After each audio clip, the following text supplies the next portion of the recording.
আর কেউ মহাপ্রভু নন। সেই শ্রীকৃষ্ণ চৈতন্য মহাপ্রভুর মহা অবদান কোনটি? তার শ্রীমুখে, তার মুখারবিন্দে উচ্চারিত হয়েছে, আমা বিনা অন্য নারে ব্রজপ্রেম দিতে। যুগধর্ম প্রবর্তন হয় অংশ হইতে। শ্রীমান মহাপ্রভুর স্বাভিমান হল, আমি বিনা অন্য কেহ ব্রজপ্রেম দিতে নারে। আমা বিনা অন্যে নারে ব্রজপ্রেম দিতে। শ্রীকৃষ্ণ চৈতন্য প্রেমাবতার ব্যতীত,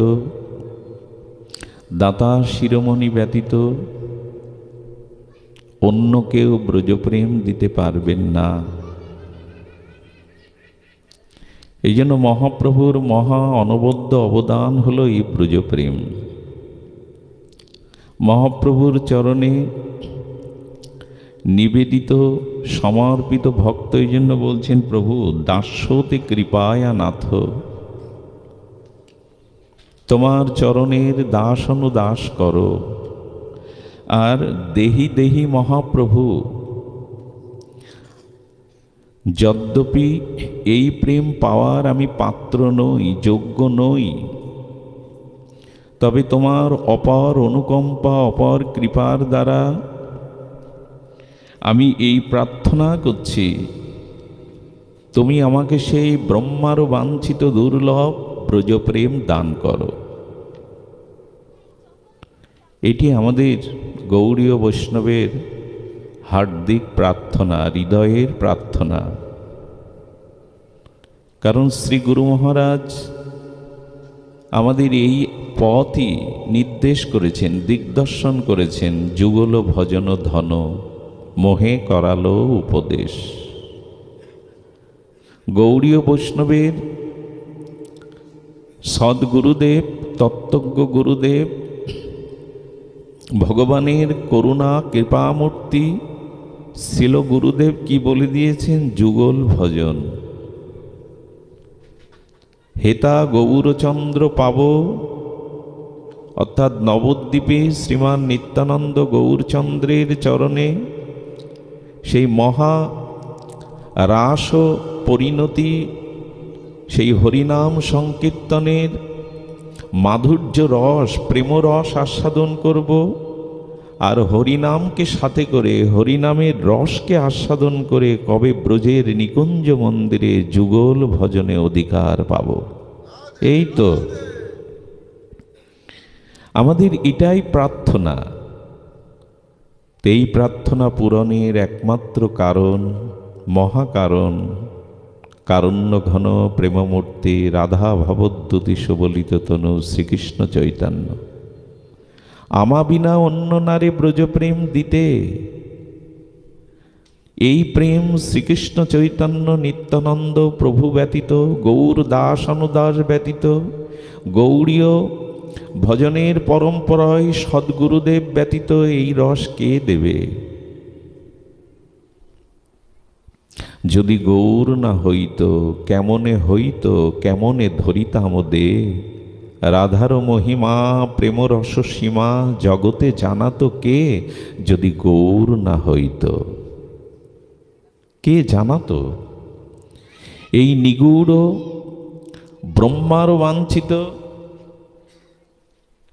ব্রহ্মার বাঞ্ছিত নিগূঢ়, যেটা নিকুঞ্জ মন্দিরের সেই শৃঙ্গারের অসমর্থ মাধুর্য রস, সেটি কে জানাতো জগতে? মধুর বিন্দা বিপিন মাধুরী প্রবেশ চাতুরী সার, সেই মধুর বৃন্দাবনের অপ্রাকৃত চিন্ময় ফুলময় বৃন্দাবনের সেই যুগলের প্রতি যে প্রীতি রতি আরতি কে জানাতো যদি গৌর না হইত? এই জন্য গৌর চরণে আমাদের আত্মসমর্পণ প্রয়োজন। যদি গৌর চরণে সমর্পিত না হয়, শয়নে স্বপনে জাগরণে যদি গৌর করুণা সিক্ত যাচনা প্রার্থনা না করি, এখানে পৌঁছানো যাবে না। এই জন্য গৌর চরণ আশ্রয় করে আমরা একটু ব্রজের অনুরাগের পথে, ব্রজভক্তির পথে, ব্রজপ্রেমের পথে আজকে চলবার কিছুটা প্রয়াস, যদি গুরু মহারাজের অপর কৃপা আপনাদের প্রসন্ন দৃষ্টি হয়। আমাদের ব্রজের ভজন আশ্রয় করতে গেলে গোপী আনুগত্য নিতে হবে। কি আনুগত্য নিতে হবে? গোপী আনুগত্য। ধ্যান দিন, গূঢ় বিষয়। যদিও এইসব বিষয়গুলো সহজে আমরা সাক্ষাৎকার নিতে পারি না, এত উন্নত বস্তু, এত উন্নত তত্ত্ব সহজে আমরা এর মধ্যে প্রবেশ করতে পারি না। আমরা পূর্ব জন্মের কর্মফলের কুসংস্কারের সংসারে কামনা বাসনা জরাব্যাধি রোগ ব্যাধিতে জর্জরিত। আমরা খুব উন্নত চিন্তা, উপরের চিন্তা নিতে পারি না। তবু একথা জানাতে হবে, একথা জানতে হবে, কারণ এই ভজন দেওয়ার জন্যই মহাপ্রভুর আগমন। তো আমরা একটু জানব এই ব্রজপ্রীতি, ব্রজের যে দাস্য সাক্ষ্য বাৎসল্য মধুর, এই চার রসের যে রাগ ভজন, বিধিমার্গের ভজন এবং রাগ ভজন, রাগানুগা ভজন, শাস্ত্র অনুশাসনে, শাস্ত্রের বিধিতে নিজের পতন স্খলন যাতে না হয়, তাই শাস্ত্রকে মান্যতা দিয়ে বিধিমার্গে ভগবানকে সর্বেশ্বর মনে করে যে শাস্ত্র শাসনে ভজন, তাকে বলে বিধিমার্গের ভজন।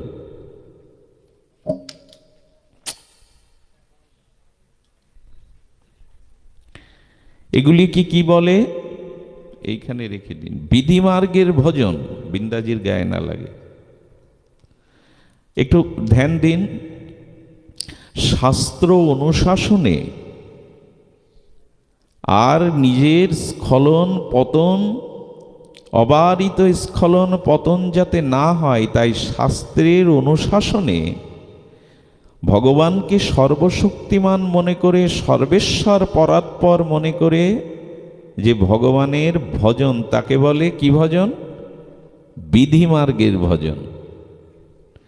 কিন্তু আমাদের ব্রজের ভজন, গোপীদের ভজন বিধিমার্গের ভজন নয়, এটা রাগ ভজন।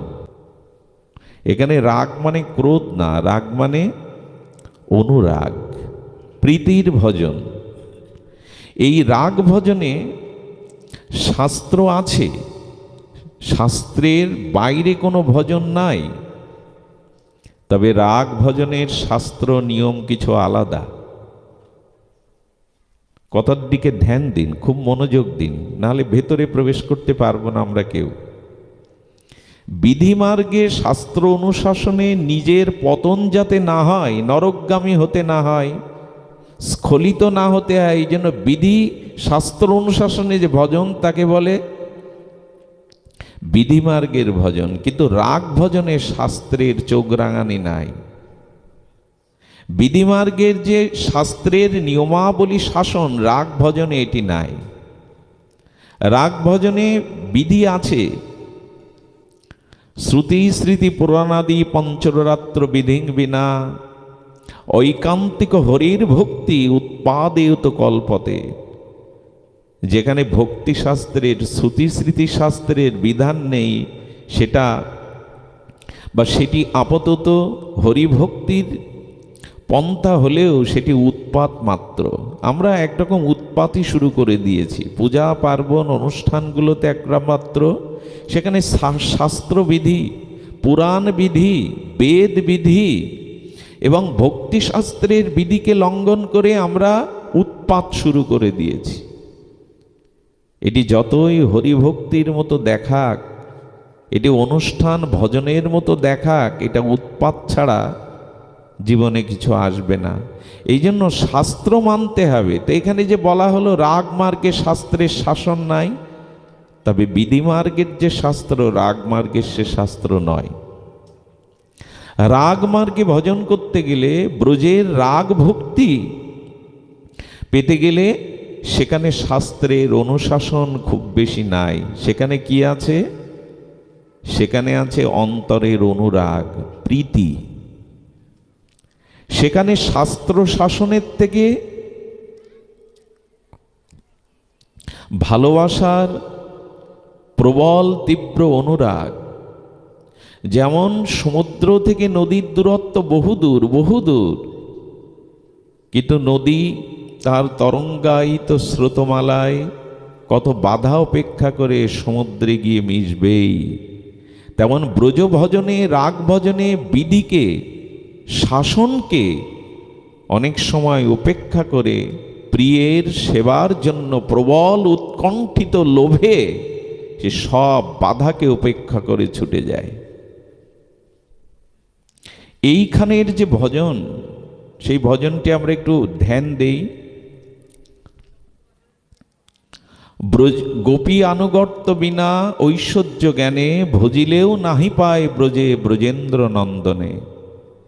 যদি যুগল ভজন করতে হয় তো গোপী আনুগত্য নিতে হবে। গোপিকারা, কি অপূর্ব বিশেষণ দিয়েছেন! গোপিকারা না, বলছেন গোপী ইন্দ্রিয়াই গোপীয়ই কৃষ্ণ রসং পিবতি ইতি গোপী। আমরা আগে একটু জানিয়েছি, গোপীর আনুগত্য ব্যতীত এ ভজন পাওয়া যাবে না। এই নিবেদন ধরো সখীর অনুগত করো। যদি যুগল প্রীতি, যুগল ভজন পৌঁছাতে হয়, তাহলে এই নিবেদন ধরো সখীর অনুগত করো। তুলসী মহিমায় বন্দনায় আমরা প্রতিদিনই এই কীর্তন করি। তো গোপী আনুগত্য বিনা যদি খুব বেশি ঐশ্বর্য জ্ঞানে আপনি ব্রজের ভজন পাবেন না। তা গোপী আনুগত্যটা কেমন? গোপী আনুগত্য হলো ভক্তজন অনন্য মমতা, বিষ্ণু মমতা, প্রেম সঙ্গতা। হ্যাঁ, গোপী আনুগত্যটা কেমন? এই প্রপঞ্চময় পৃথিবীর অন্য কোনো বস্তুতে মমতার অভাব আর গোবিন্দের প্রতি পূর্ণ মমতা, আসক্তি, এই ভাবই হলো গোপী ভাব। আবার বলি, অনন্য মমতা, বিষ্ণু মমতা, প্রেম সঙ্গতা।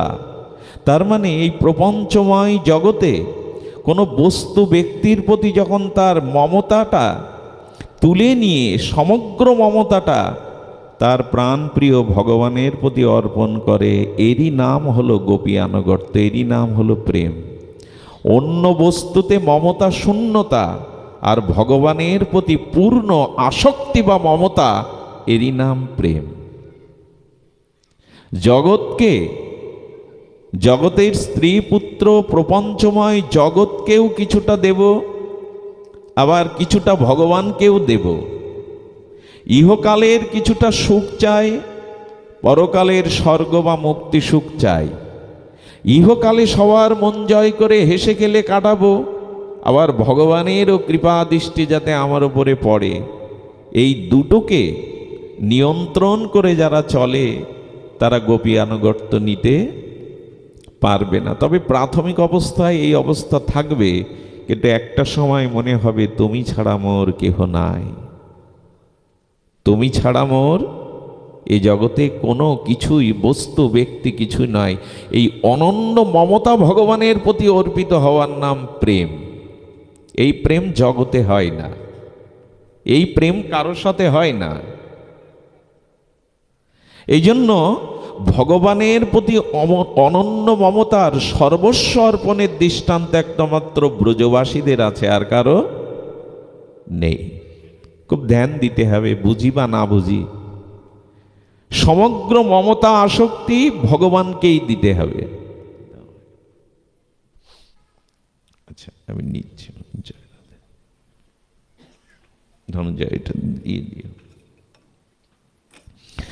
ভগবান চান ভক্তকে ছাড়া অন্য কিছু না দেখতে। এদের এদের থামান না, এটা কোলে নিন। ভগবান চান ভক্ত ছাড়া অন্যকে না দেখতে। লক্ষ্য করুন, ভগবান কোন দিকে তাকাবেন? আকাশ বাতাস, সূর্য, নক্ষত্র, মানুষের রূপ, ঐশ্বর্য, এই দিকে তাকাবেন? ভগবানের দৃষ্টি কোন দিকে? একমাত্র ভক্তি আর ভক্তের দিকে। ভগবানের দৃষ্টি অন্যখানে যায় না। আমি গোপী কথা বলতে বসেছি, ব্রজ কথা বলতে বসেছি, একটু ধ্যান দিতে হবে, ভেতরে যেতে হবে, এটা বাইরের কোনো কথা নয়। তো ভগবান ভক্ত ছাড়া অন্য কারো দিকে দৃষ্টি দেন না, দৃষ্টি যায় না তার। ভগবান যেমন একমাত্র ভক্তি আর ভক্তকে চান, ভগবানের চাওয়ার আর কোনো বিষয় নাই। এমনকি গোবিন্দ বলে দিয়েছেন, আমাদের চৈতন্য চরিতামৃতে কবিরাজ কৃষ্ণ গোস্বামীর সোনার ফলকে লিখে দিয়েছেন, ভক্তি বিনা জগতের নাহি অবস্থান। ভগবান বলছেন, ভক্তি আর ভক্ত যেদিন জগতে থাকবে না, সেদিন জগতের অবস্থানই থাকবে না, আমি জগৎ রাখবো না। আমি জগৎ সৃষ্টি করেছি ভক্ত এবং ভক্তির জন্য। আনুষঙ্গিক সবাই এসে গেছি, আমরা আনুষঙ্গিক পেয়ে গেছি, কিন্তু জগৎ সৃষ্টির মূল কারণ ভক্তি আর ভক্ত। ভক্তি ভক্ত না থাকলে ভগবান জগৎ রাখবেন না, সৃষ্টিও করতেন না। এই যে জগৎ প্রলয় হয়ে যায়, মহাপ্রলয়, তারপরে পুনরায় যখন আবার সৃষ্টি হয় কোনো কল্পে, সেই সৃষ্টির বাসনাও ভগবানের মনে জাগে। যে যখন মহাপ্রলয় হচ্ছিল, তখন কোনো নিষ্কিঞ্চন প্রেমিক ভক্ত ভগবানকে প্রেম দিতে চেয়েছিল, সেবা দিতে চেয়েছিল, কিন্তু মহাপ্রলয় হয়ে গেল, তখন আর সেবার অবসর পায়নি। ওই ভক্তের মনের সংবেদনশীল প্রেমকে, সেবাকে নেওয়ার জন্য ভগবানের চিত্তে আবার সৃষ্টির বাসনা জাগে। বাবা, মূল ফসল খেতে যখন কৃষক বপন করে, আগাছাও তো জন্মায়। আগাছা জন্মানোর কি ইচ্ছা কৃষকের? ওগুলো কি ইচ্ছা করে বনে ওর বীজগুলো? তো ভগবান বললেন, ভক্তের প্রেম সেবা নেওয়ার জন্যই আমি জগৎ সৃষ্টি করেছিলাম। আনুষঙ্গিক কর্মফলে অনেক জীব এসে গেছে, কিন্তু তাদের দিকে আমার দৃষ্টি। অনেকেই প্রশ্ন করবেন, তাহলে ভগবান শুধু ভক্তদের দিকেই দৃষ্টি দেন, আর কারোর দিকে না? এরকম অর্থ করলে ভুল হবে। ভগবান অনন্ত বিশ্ব ব্রহ্মাণ্ডের অহৈতুক কৃপা সিন্ধু। তিনি সকলের প্রতি এই চন্দ্রের কিরণ, সূর্যের প্রকাশ, ফুল ও গন্ধ, পৃথিবীর বায়ু, শস্য সকলকেই দিয়েছেন, কিন্তু অনুরাগ কেবল, প্রেমের দৃষ্টি কেবল দিয়েছেন ভক্ত আর ভক্তির দিকে। সকলের প্রতি তার কৃপা আছে, কিন্তু দৃষ্টিটা দিয়েছেন ভক্ত আর ভক্তির দিকে।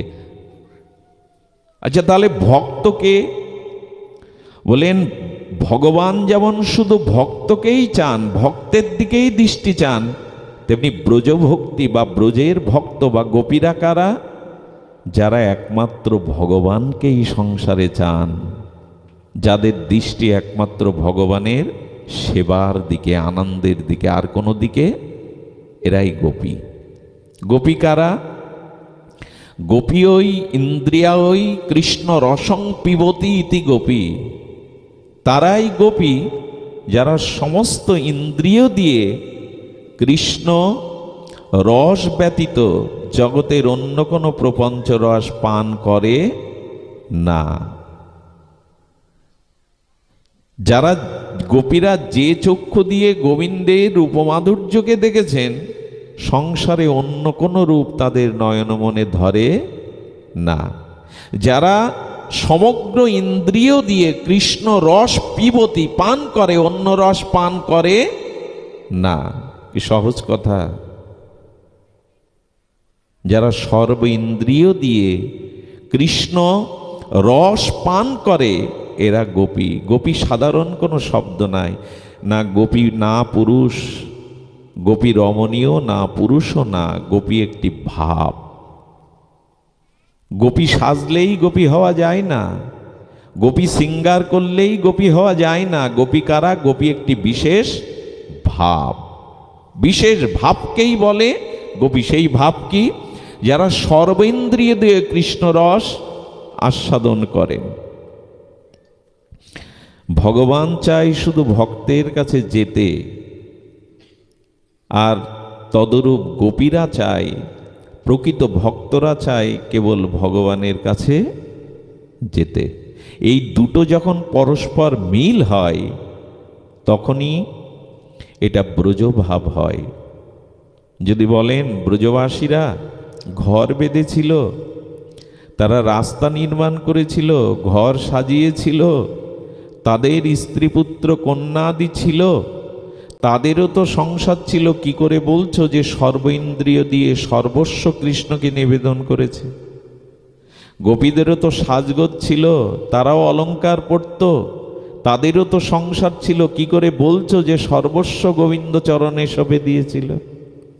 একথার উত্তর দিয়েছেন ভাগবত।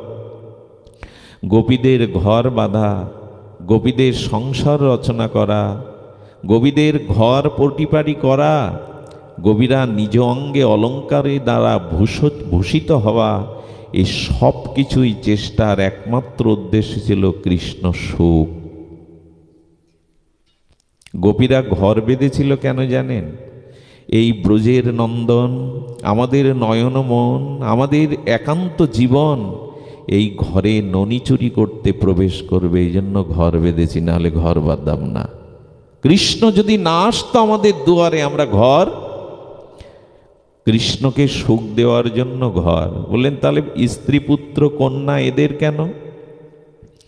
বলো ব্রজবাসী যারা, তারা গোবিন্দের সাথে সম্পর্কিত।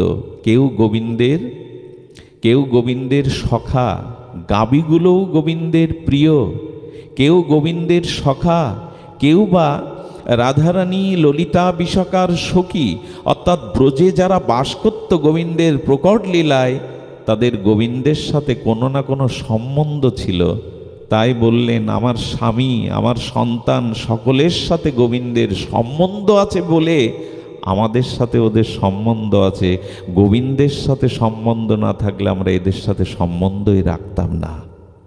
পারবো তো? এ কথা চিন্তা করতেও পারবো?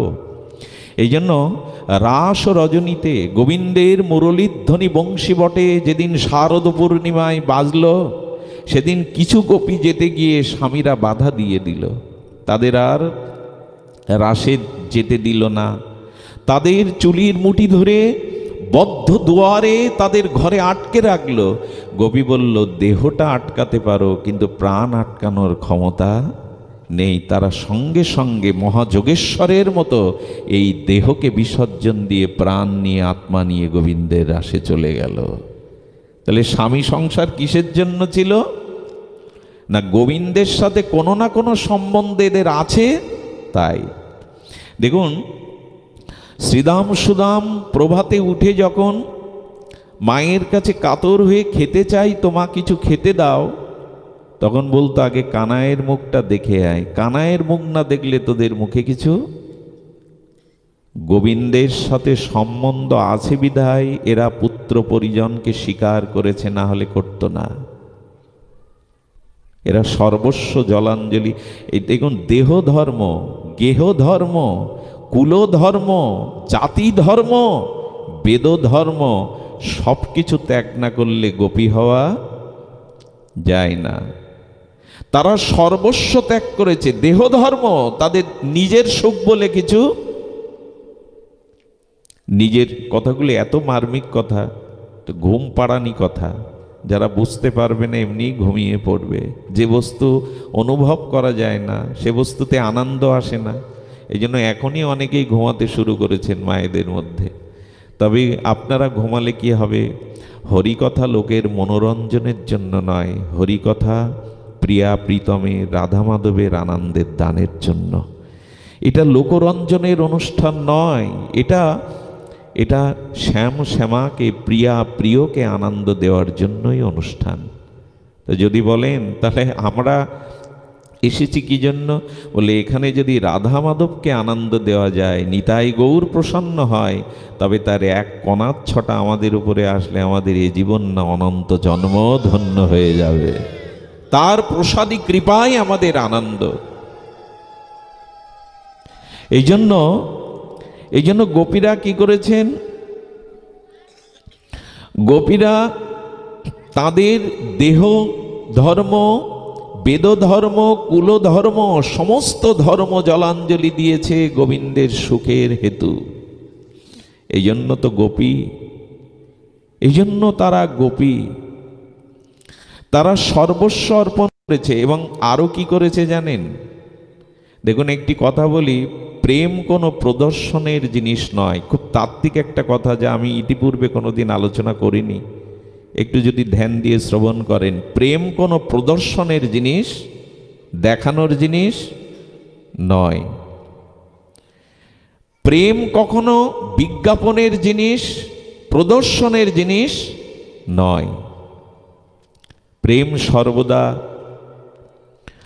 প্রেম সর্বদা অন্তররাজ্যের ধন। আমার গৃহে যদি ঐশ্বর্য থাকে, সোনা দানা অর্থ থাকে, এটা কি হাজার কথার মধ্যেও লোককে আমি তা জানাই আমার গৃহে সোনা আছে এতটা, অর্থ আছে এতটা, ততদিনই আপনার সম্পদ নিরাপদ থাকবে যতদিন আপনার সম্পদের কথা অন্য কেউ জানতে না পারবে। তেমন ভজন আর ভগবত প্রেমটা বিজ্ঞাপনের জিনিস নয়, এটি প্রদর্শন করার জিনিস নয়। যারা এটা করে তারা জগতে বঞ্চিত হয়, প্রকৃত প্রেম থেকে বঞ্চিত হয়। এই প্রেমধন বড় গুপ্ত, বড় সুপ্ত। কিন্তু বর্তমান পৃথিবীতে কিছু যুগের কাল বিবর্তনে আমরা এমন সব কিছু একটা প্রদর্শন, বিজ্ঞাপন, প্রচারের ব্যাপ্তিতে এনেছি। এটা বড় লজ্জাকর। এই সভ্যতাকে বারবার মহাজনেরা ধিক্কার দিয়েছেন। কেমন জানেন? বিবাহ হচ্ছে, নববর বধূ বড় স্টেজ করে যে শুভ মাল্যদান হয়, ওই মাল্যদান দিতে গিয়ে বহু মানুষের ক্যামেরার সামনে তারা বিভিন্ন আকারে দাঁড়িয়ে মাল্যদান করছেন। আন্তরিকতা নেই, অন্যকে দেখাবার জন্য। এটি কি হওয়া উচিত? চিরজীবনের, চিরদিনের মতো ইহকালের সুখ দুঃখের সাথী করে যাকে নেব, সেই মাল্যদান পর্বটাও আজ হাসি ঠাট্টা উপহাস, ক্যামেরার সামনে বিভিন্ন ভঙ্গিতে দাঁড়িয়ে, সেখানে কোনো মনের সংবেদনশীলতা নাই। এটি কি প্রদর্শনের জিনিস? এটিকে ধ্যান দিন। শুভদৃষ্টি মাল্যদান, এটা আমরা প্রদর্শনের আওতায় এনেছি। একটু লক্ষ্য করুন, এগুলিকে আমরা কি ভাষা দিয়ে কিভাবে বর্ণনা করব? ভাষা তো খুঁজে পাই না। নবপরিণীতা বরবধূকে আলোকসজ্জিত, আজকাল দেখবেন সব কিছু একটা বাহ্যিক আড়ম্বর না হলে কোনো কিছুই সম্ভব না। আজ বাহ্যিক আড়ম্বর সর্বস্ব হয়ে গেছে। লাইট প্যান্ডেলই ভালো হতে হবে। হ্যাঁ, যেখানটা বিবাহযোগ্য সম্পন্ন হবে সেইখানটার কতটুকু অবস্থা জানা নাই, সেইখানটা কতটুকু সাজিয়েছে, কিন্তু লাইট প্যান্ডেলে একবার ভরিয়ে দিয়েছে। বাইরের আলোর রোশনা লাইট প্যান্ডেলে বিজ্ঞাপন করেছি। কত বড় আমাদের সংস্কৃতি কোথায় চলে গেছে। পিতামাতা আছে, মেয়ের পিতামাতা বা ছেলের পিতামাতা, গুরুজনরা আছে, তো কিছুটা ছবি তোলবার জন্য, প্রচারের জন্য বর বধূ একে অপরকে চুম্বনাদি দৃশ্যগুলোও এটা ছেড়ে দেওয়া হচ্ছে। গুপ্ত এবং সুপ্ত দাম্পত্যকে কখনো বিজ্ঞাপনে আনতে নাই। প্রায় দেখবেন এরকম স্পর্শকাতর গোপনীয় বিষয় যা বিজ্ঞাপন করা উচিত নয়, সেগুলোও বর্তমান সভ্যতায় ছবি তুলবার জন্য। ওখানে পিতামাতা আছে, পরিণীতা বধূকে চুম্বনের দৃশ্যগুলো পিতামাতা গুরুবর্গের সামনে। এটা সংস্কৃতি না, এটা উগ্র অন্ধতা। এর পরিণাম ভালো আসবে না। দাম্পত্য, প্রিয়া প্রিয়র দাম্পত্যকে বাইরে জানাবার জন্য না। কিন্তু কি দুঃখের বিষয়, স্বামী স্ত্রীর অত্যন্ত গোপনীয় দাম্পত্য স্পর্শকাতরতাও আজ প্রচার হচ্ছে। মানব সভ্যতা কোথায় নেমে গেছে? আজ আমরা ভালোবাসা প্রেমকে বিজ্ঞাপন করতে চাইছি, প্রচারের আওতায় আনতে চাইছি। এটা মানব সভ্যতার কখনো ফল ভালো হয়ে আনবে না। পৃথিবীর যে অশ্লীলতা শুরু হয়েছে এর মূল কারণেই আজ ভালোবাসাকে, প্রেমকে বিজ্ঞাপনের আওতায় আনা হয়েছে। দার্শনিকরা বড় ব্যথিত হচ্ছেন, এটা উচিত নয়। প্রেম প্রেম কখনো প্রচারের জিনিস, প্রেম কখনো বিজ্ঞাপনের জিনিস নয়, প্রেম প্রদর্শনের জিনিস নয়। প্রেম হলো মহাধন, এটা হৃদয়ের সুপ্ত, আর হৃদয়ের সুপ্ত স্থানেই একে গোপন করা, এটা গোপীরা পেরেছিল। কি বলবো, সভ্যতা কোথায় চলে গেছে। আগে অতিথিবৃন্দকে ভোজন করানোর জন্য পংক্তির ব্যবস্থা ছিল, বসবার বসেই পেতে হচ্ছে আহার। কিছু মনে করবেন না, জন্তু জানোয়ার যারা চতুষ্পদ বিশিষ্টেরা দাঁড়িয়েই খায়। এক সময় সনাতন ধর্মের বিধি ছিল, নামযজ্ঞে হোক আসরে হোক সবাইকে এক পংক্তিতে বসিয়ে দেয়া হতো। এখন জুতো পায়ে দিয়ে দাঁড়িয়ে নিজেকে প্লেট নিয়ে দাঁড়িয়ে থাকতে হয় ভিখারির মতো। আর কি করা হয় জানেন, খাদ্যগুলো ওপেন করা আছে, ডান হাত বাম হাত ছোঁয়াছুঁই নেই, যা পারো ওখান থেকে নিয়ে দাঁড়িয়ে দাঁড়িয়ে জুতো পায়ে দিয়ে খাও। এটা কোন সভ্যতা? আর যজ্ঞের প্রসাদ পর্যন্ত দেখা যায় চেয়ার টেবিলে দেয়া হচ্ছে, ভগবানের প্রসাদ জুতো পায়ে দিয়ে দাঁড়িয়ে পাচ্ছে। এদিকে বলা হচ্ছে প্রসাদ বিতরণ, প্রসাদ আর ভগবান অভিন্ন।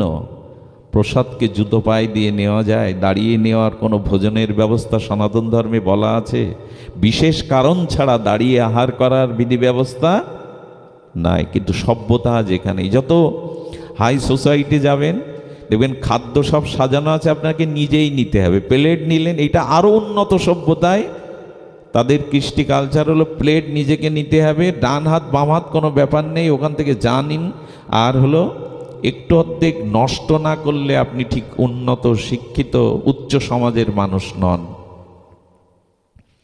পৃথিবীতে সোমালিয়া সহ অন্যান্য পৃথিবীর বহু রাষ্ট্রে লক্ষ লক্ষ মানুষ না খেয়ে মারা যাচ্ছে।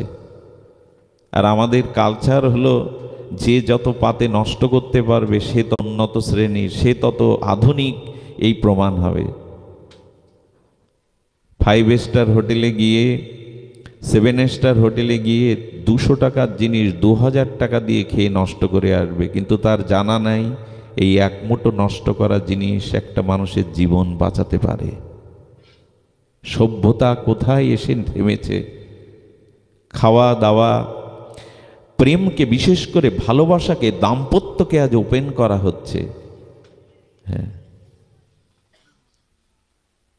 নানান ভঙ্গিমায়।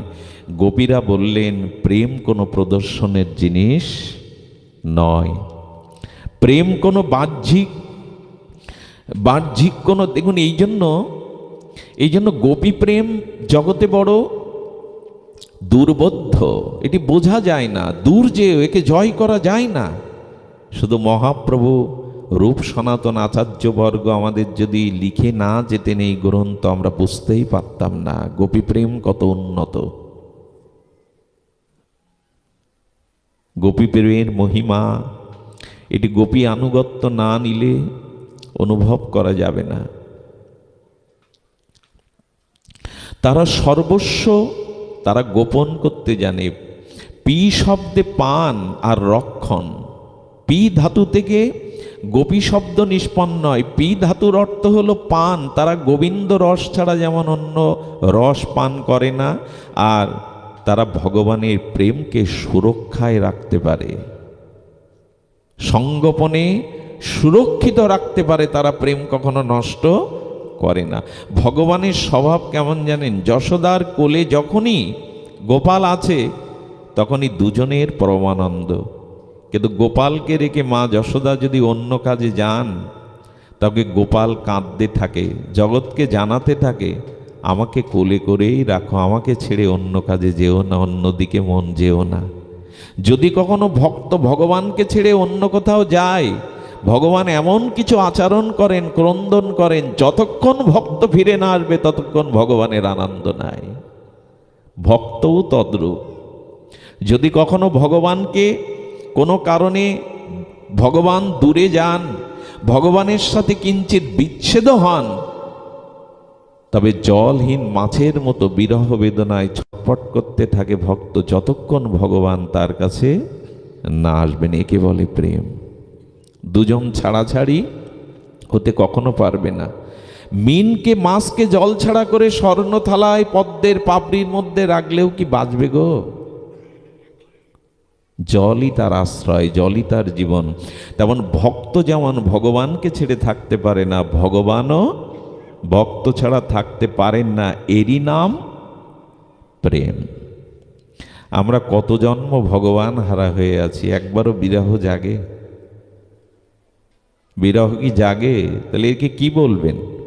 আমাদের প্রেম, আমাদের ভালোবাসা জগৎকে নিয়ে, রূপ যৌবন ভোগ বিলাসকে নিয়ে, সংসারকে নিয়ে। যেদিন গোবিন্দের প্রতি এই অনন্য মমতা যাবে, সেদিন তাকে ছাড়া আপনি এক মুহূর্ত, এক ক্ষণও আপনার কাছে যুগের মতো মনে হবে, বিরহ কাতর হয়ে উঠবেন। এই জন্য ব্রজের যে গোপী, ব্রজের যে ভক্তগণ, তারা বড় অনন্য দৃষ্টান্ত স্থাপন করে গেছেন, যেটা বেদে বলতে পারেনি। কিসে বলতে পারেনি? কি বলতে পারেনি? বেদে বলতে পারেনি। প্রেমকে প্রদর্শন না করে, যার এখন কি ভজনও লোক দেখানো উচিত নয়। আমরা যে ভজন করি, সেই ভজনও যেন প্রদর্শন নয়। কিন্তু আজকাল তো একথা, যার যত বিজ্ঞাপন, যার যত প্রচার, সে ততই বড় ভক্ত। যার যত প্রচার, সে ততই বড়। অমুকের অনুষ্ঠানে হাজার লোক হয়, হাজার হাজার লোক ছুটে যায়, কত বড় বড় বিশেষণ দেওয়া তার নামের আগে। যে যত বড় বিজ্ঞাপন করতে পারবে, ভজন গোপন করতে হবে। ভজন মালাটা নিয়ে বাড়িতে একান্তে মালা জপ করা প্রাথমিক অবস্থায় উচিত। ঠাকুর হরিদাস প্রথমত বেনাপোল পাটবাড়ির জঙ্গলের মধ্যেই হরিনাম করতেন, গুফার মধ্যে করতেন। এখন আমরা আলু পটল বাস ভাড়া নিয়ে দর কষাকষিতেও নাম জপ করি। লোককে প্রদর্শন করা উচিত নয় যে আপনি নাম করেন। প্রথম অবস্থায় ভগবানের নামকে একটু গুপ্তভাবে করতে হয়। আপনার ভজন যত লোক প্রদর্শন হবে, প্রচার হবে, তততে ভজনে বেশি বিঘ্ন অনার্থ এসে যাবে। আপনি ভজন করেন, আমি ভক্ত, এটা সমাজে যত প্রচার হবে, তত আপনার ভজন শিথিল হবে। পরম পুরুষ রামকৃষ্ণ বললেন, ঘরে যদি মায়েরা দই পাততে চায় তাহলে ঢেকে রাখো, না ঢাকলে দই জমবে না। ভজন প্রথম অবস্থায় একটু একাকী, একটু অন্তরালে বসে করতে হয়। হরিদাস ঠাকুর বেনাপোল জঙ্গলের মধ্যে ঢুকবেন কেন নামের জন্য? গুফার মধ্যে বসে জপ করবেন কেন? আমার সম্পদটা কি লোককে জানানো ভালো আমার কত সম্পদ? এই জন্য নিজের প্রচার, ভজনের প্রচার, প্রেমের প্রচার, এগুলি করা মানেই জানতে হবে প্রেম বিঘ্নিত হলো, প্রেমের মর্যাদাকে লঙ্ঘন করা হলো। এই জন্য প্রাথমিক অবস্থায় ভগবানের নাম এগুলি প্রদর্শন করা উচিত নয়, একটু সংগোপনে রাখা উচিত। এই জন্য বলছেন, কি বলেছেন, নন্দোৎসবে দেখুন প্রেমটা কিসের জিনিস না, প্রেম কিভাবে প্রাপ্ত হয়। দেখুন, নন্দ মহারাজের যখন নন্দোৎসব যেদিন হলো, ব্রজেন্দ্র নন্দনকে নিয়ে যখন নন্দোৎসব হচ্ছে, মহারাজ কি করছেন জানেন? অর্থ ধন সম্পদ যা কিছু ছিল বৃষ্টির মতো হাতে করে কাউকে দিচ্ছেন না, হাতে করে কাউকে তিনি দান দিচ্ছেন না। একে বলে লুটের, বাতসা লুট দেয় না, হরি লুট কি বলে, হরি লুট, ওটা হাতে করে কাউকে দেয় না। যত সম্পদ বস্তু স্বর্ণ আছে উনি লুট দিচ্ছেন। দেখুন, প্রেম যেখানে, আনন্দ যেখানে, ওখানে ছিনিয়ে নিতে নেই। আচ্ছা, ছিনিয়ে নেওয়া আর লুটের বস্তুটা গ্রহণ করা, দুটোর এক কি? এখানে দুটো বাতাসা আমি কারো আপনার হাতে আছে, আমি ছিনিয়ে নিলাম, এটার মহিমা, আর যখন লুট দেয়া হলো ওইটা নিলাম, এটা কি এক হয়? তেমন নন্দ মহারাজ আনন্দ লুট দিচ্ছেন আজ, সমস্ত সম্পদ আদি স্বর্ণাদি গাভী আদি সবাইকে লুট করে দিচ্ছেন। হাতে করে দিলে অভিমান আছে, আমি দিচ্ছি, হাতে করে দিলে কি হয়? হাতে দিচ্ছেন না। কিন্তু এই জন্য দেখবেন বৃন্দাবনে ভাগবত সপ্তাহ হলে যেদিন গোবিন্দের নন্দোৎসব হয়, টাকাগুলো মহারাজ এভাবে উড়িয়ে উড়িয়ে দেয়। এর অর্থ হলো এই, যদি ভগবানের আনন্দ ভগবত প্রেম একবার হৃদয়ে আসে, তবে সম্পদ আর সে আগড়ে রাখতে চায় না, সেটা ভগবানের সেবায় বিলিয়ে দেয়, লুটিয়ে দেয়, আর সে জড়ো করে রাখতে চায় না। প্রেম যদি ভগবানের প্রতি আসে, তবে ভগবানের আনন্দ দানের জন্য নন্দ মহারাজের মতো ছিনিয়ে নেওয়া আর লুটের বস্তু গ্রহণ করা এক হতে পারে না। প্রসাদ দিচ্ছে, আমার হাত থেকে ছিনিয়ে নিচ্ছে কেউ কেউ, এইরকম দেওয়া আর লুটের বস্তুটা, আনন্দে লুট হওয়া বস্তুটা যখন নিয়ে যায়, দুটো আনন্দ এক নয়। তো ব্রজবাসীরা গোবিন্দকে পেয়ে সে আনন্দের লুট দিচ্ছেন। তাদের নিজ দেহ গেহ, নিজ সুখ সম্পদ, তাদের দৃষ্টি গোবিন্দ সুখের জন্য সংসার বেঁধেছি, গোবিন্দ সুখের জন্য স্ত্রী পুত্রকে স্বীকার করেছি, গোবিন্দের সাথে সম্বন্ধ আছে আমার স্বামীর সন্তানের, তাই আমি তাকে ভালোবাসি। তার সাথে সম্বন্ধ না থাকলে সে আমাদের কেউ নন। দেখুন বেদে যেটা বলতে পারেনি, আচ্ছা বেদ ভগবানকে গালি দিতে শিখিয়েছে কি? বেদে কোথাও আছে কি ভগবানকে গালি দেওয়া? আছে কি? একটু কথা বলুন, আছে কি বেদে ভগবানকে গালি দেওয়ার ব্যবস্থা নাই। কিন্তু বৃন্দাবনে প্রিয়জনের গালি শুনে গোবিন্দ একটা উক্তি করে বসলেন। এ দেখুন গোপী প্রেম, ওই যে রাগ ভজন বলছি, বিধিমার্গে গোবিন্দকে গালি দিতে পারবেন? কটু কথা বলতে পারবেন? তোমার মুখ দেখবো না, বেরিয়ে যাও, একথা ভগবানকে বলতে পারবেন? স্বয়ং রসিকেন্দ্র মৌলি রসিক শেখর গোবিন্দ যদি আসে বলেন যাও তোমার মুখ দেখবো না, বেরো, একথা বেদ কি বলেছে ভগবানকে বলতে? এই জন্য ব্রজেন্দ্র নন্দন, ব্রজের নন্দ কিশোর, ব্রজের আনন্দ এখানে ভগবান রূপে নয়, উনি একেবারে একান্ত আপন রূপে, প্রিয়জন রূপে তাদের কাছে আসেন। আমি বহুবার বলি কথাটি, ছেলে জজ হয়েছে কিন্তু এসে যদি মাকে বলে আমাকে স্যালুট দাও, আমি জজ হয়েছি আমাকে সম্মান দেখাও, মা কান ধরে একটা চড় বসিয়ে দেবে গালে, এই তোর স্যালুট। গোবিন্দ বৃন্দাবনের যে প্রীতি নিতে এসেছেন, এখানে ভগবান হয়ে, ওই যে বললাম বিধিমার্গে ভগবান আর ভক্তের মধ্যে অনেক দূরত্ব, কিন্তু রাগ ভক্তিতে এখানে ভগবান নয়, খুব বড়োর সাথে খুব ছোটর প্রেম। এবং আরও একটা মজার কথা হলো, যেখানে মর্যাদার ব্যবধান আছে ওখানে প্রেম হয় না। কি বললাম? যেখানে খুব উঁচু নিচুর একটা মর্যাদার দেওয়াল আছে ওখানে প্রেম হয় না, কোনোদিনই হয় না। এই জন্য তো জজ ঘরে এসে তার মেয়েও যদি, ছোট বাচ্চাও যদি বলে ঘোড়া হও তোমার পিঠে উঠবো, জজকে ঘোড়া হতে হবে। যদি বলে আমি জজ ঘোড়া হব কেন, তাহলে আর ছেলে মেয়ের বাৎসল্য প্রেম তোমার পেতে হবে না, যা ওই কোডে গিয়েই থাকো। ওখানে তুমি অন্যকে আদেশ দাও, কিন্তু ঘরে তোমার প্রেয়সী তোমাকে আদেশ দেয়, এই কাজটা করতেই হবে, এটা আমার আদেশ। এই আদেশ যদি ঘরের সুখ না নাও, তাহলে জজ আদালতে গিয়ে তুমি যে মান্যতা পাবে, সে মান্যতায় তোমার জীবন পরিপূর্ণতা থাকবে না। গোবিন্দ যেন বললেন সবাই তো ঐশ্বর্য বড়গানে ভালোবাসে, তাই বৃন্দাবনে ব্রজগোপীদের কাছে, ব্রজবাসীদের কাছে এসেছি, এরা আমায় কখনো ভগবান মনে না করে একান্ত প্রিয়জন, নিজজন মনে করে তাড়ন ভৎসন করে আমাকে ভালোবাসবে বলে।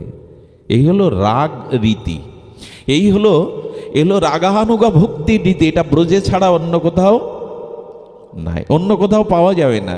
এই জন্য বেদ বা শাস্ত্র ভগবানকে গালি দিতে কখনোই বলেনি। কিন্তু বৃন্দাবনে যখন রাধারানী গোপীরা কৃষ্ণকে চোর বলতো, গোপীরা চোর কোথাকার, হ্যাঁ চোর কোথাকার, হ্যাঁ এই যে গালি দিত গোবিন্দ, মাঝে মাঝে রাধারানী মানিনী মানবতী হয়ে বলতেন মুখ দেখবো না, ওকে বের করে দে, ও যেন আমার সামনে না আসে। গোবিন্দ তখন বললেন, প্রিয়া যদি মান করি করায় ভৎসন, বেদস্তুতি হইতে হরে মোর মন। বেদের সমগ্র ঋষিরা যদি ঋতম ছন্দে বেদ স্তুতি করে, আমার যতটা আনন্দ না হয়, ব্রজবাসীরা আমাকে গালি দিলে, লাঠি তুললে, গালাগালি দিলে তার থেকে বেশি আনন্দ হয়।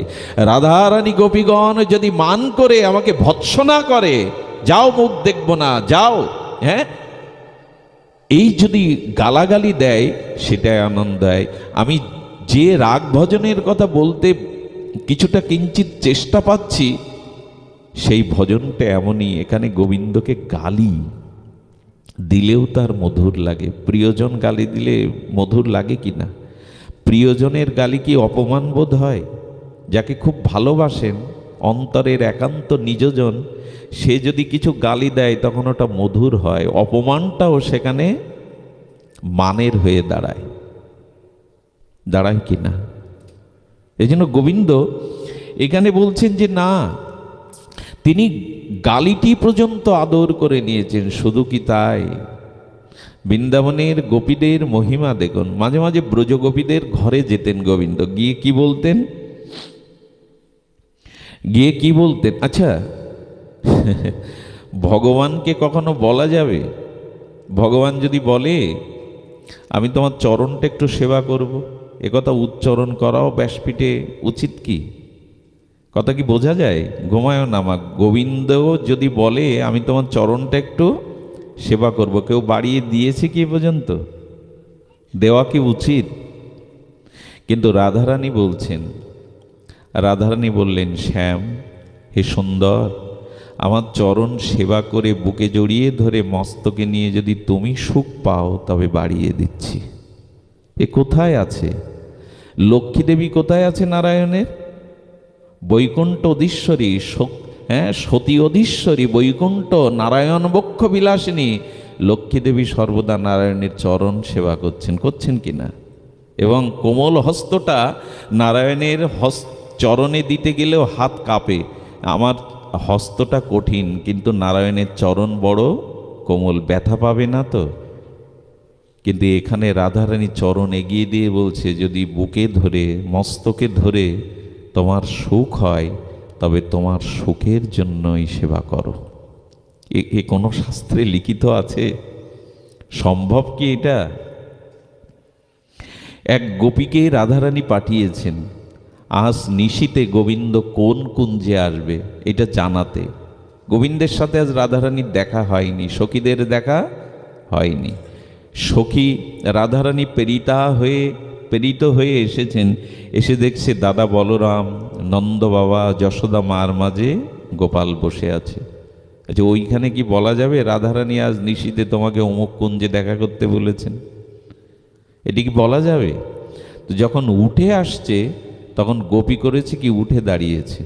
নন্দ বাবার কাছ থেকে সৌজন্য বিদায় নিচ্ছেন যশোদা মায়ের কাছে। যেতে যেতে গোপী, গোবিন্দ যেখানে বসেছেন, গোবিন্দ হাতটা মাটি দিয়ে দিয়ে বসেছেন, হাতটা এইভাবে, হস্ত করপল্লবটা মৃত্তিকায়। গোপী গিয়ে গোবিন্দের একটা আঙুলে, বুড়ো আঙুল দিয়ে চাপ দিচ্ছে। গোবিন্দের গায়ে পা দিতে পারবেন তো? আগেই বলেছি এ কথা অনেক উচ্চ স্তরের কথা, অধিকারী না হলে এ কথা শুনলে উল্টো বিপরীত ভাবনা আসতে পারে। কিন্তু এখন জানি না কেন এই কথাটা আমার মনে এলো।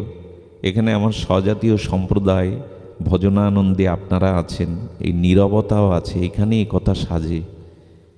এ কথা ব্রহ্মারও অগম্য।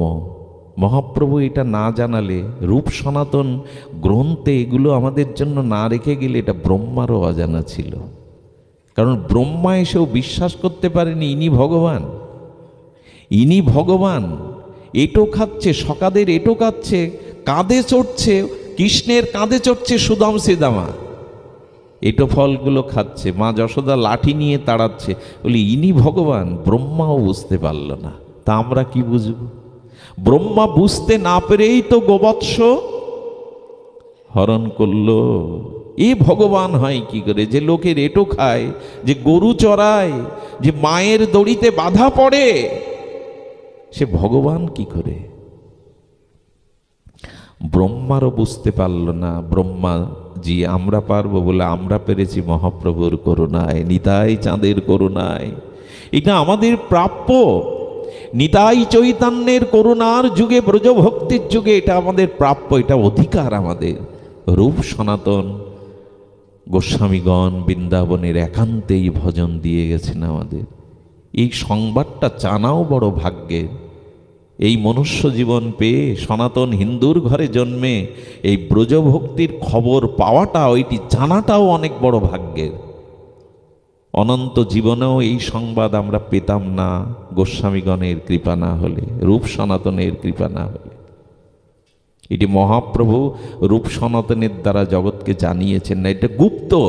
এটা ব্রহ্মাও বুঝতে পারল না, ইন্দ্রও কি পারল? দেবরাজ ইন্দ্র হয়ে 7 দিন ব্রজবাসীদের উপরে ঝড় বৃষ্টি দিয়ে কত অত্যাচার করলো ব্রজকে ভাসানোর। কনিষ্ঠ অঙ্গুলিতে গিরিরাজ ধারণ করে গিরিধারীর তাও বুঝতে পারলেন না। বজ্র দিয়ে গিরিরাজকেও টুকরো টুকরো ধ্বংস করতে চাইলেন। ইন্দ্র শেষে ধ্যানে দেখল কার ওপর অত্যাচার করছি, ইনি যে আমার ধ্যানের ঈশ্বর, সর্বেশ্বর, পরাৎপর ঈশ্বর। এটা ইন্দ্র বুঝলো না, ব্রহ্মা বুঝলো না, মুনি ঋষিরাও বুঝতে পারল না। আপনি আমি বুঝবো? যদি বলেন তাহলে এরকম প্রস্তাবনা পাঠ করছো কেন? করছি সামনে রূপ সনাতনের অনুগ্রহে, কৃপায়, গুরু মহারাজের করুণায়। এই জন্য রাধারানী চরণও এগিয়ে দেন, দাও শ্যাম, চরণ সেবা করে যদি তুমি সুখী হও। আমাদের পৃথিবীতে দাম্পত্যে এমন আছে কি স্ত্রী স্বামী পা সেবার জন্য এগিয়ে দেয়? এটা মর্যাদার মধ্যে নাই, এটা মর্যাদার মধ্যে নাই। হ্যাঁ, এই জন্য ব্রজলীলা যেন কেউ অনুকরণ না করে। সতর্ক করা হচ্ছে এই লীলা অনুকরণীয় নয়। এটি শ্রবণের দ্বারা ভগবানের প্রতি অনন্য এই গোপীভাবের ভাব আসতে পারে, কিন্তু এই লীলা যেন কেউ অনুকরণ না করে। এই জন্য নামের মঞ্চে রাসলীলা অনুকরণ করতে নাই। রাস কোনো রক্তমাংসের শরীরে সম্ভব নয়। আজকাল আমরা তো এগুলোতে খুব আনন্দ পাই, রাস হবে, হ্যাঁ, রাধা কৃষ্ণ সেজে বাঁশি টাশি হাতে নিয়ে মোটামুটি শুরু করে দিই। খবরদার, এই সব দেখতে গিয়ে যদি মনে প্রাকৃত ভাবনা একবার এসে যায়, নায়ক নায়িকা ভাবনা এসে যায়, তাহলে আপনি অভিশাপে পুড়ে মরবেন। আর ভজন সাধনে এক পাও আপনার এগোনো হবে না। এই লীলা খুব সতর্ক। এই লীলা কত সতর্ক জানেন? রঙিন রঙ্গমঞ্চে দেখবেন আগে একটা মানুষকে কাঠে দাঁড় করানো হলো, দাঁড় করিয়ে ধারালো ছুরিগুলো ছুড়ল চোখ বেঁধে। যিনি রঙিন রঙ্গমঞ্চে এই খেলাটা দেখাবেন, ধারালো ক্ষুরোধার ছুরি, চোখে কালো কাপড় বেঁধে দিয়ে এক একটা ছুরি ছুটছে, সামনে বোর্ডে গিয়ে কানের পাশ দিয়ে হাতের পাশ দিয়ে একটাও তার গায়ে। এটা কি একদিনে হয়েছে?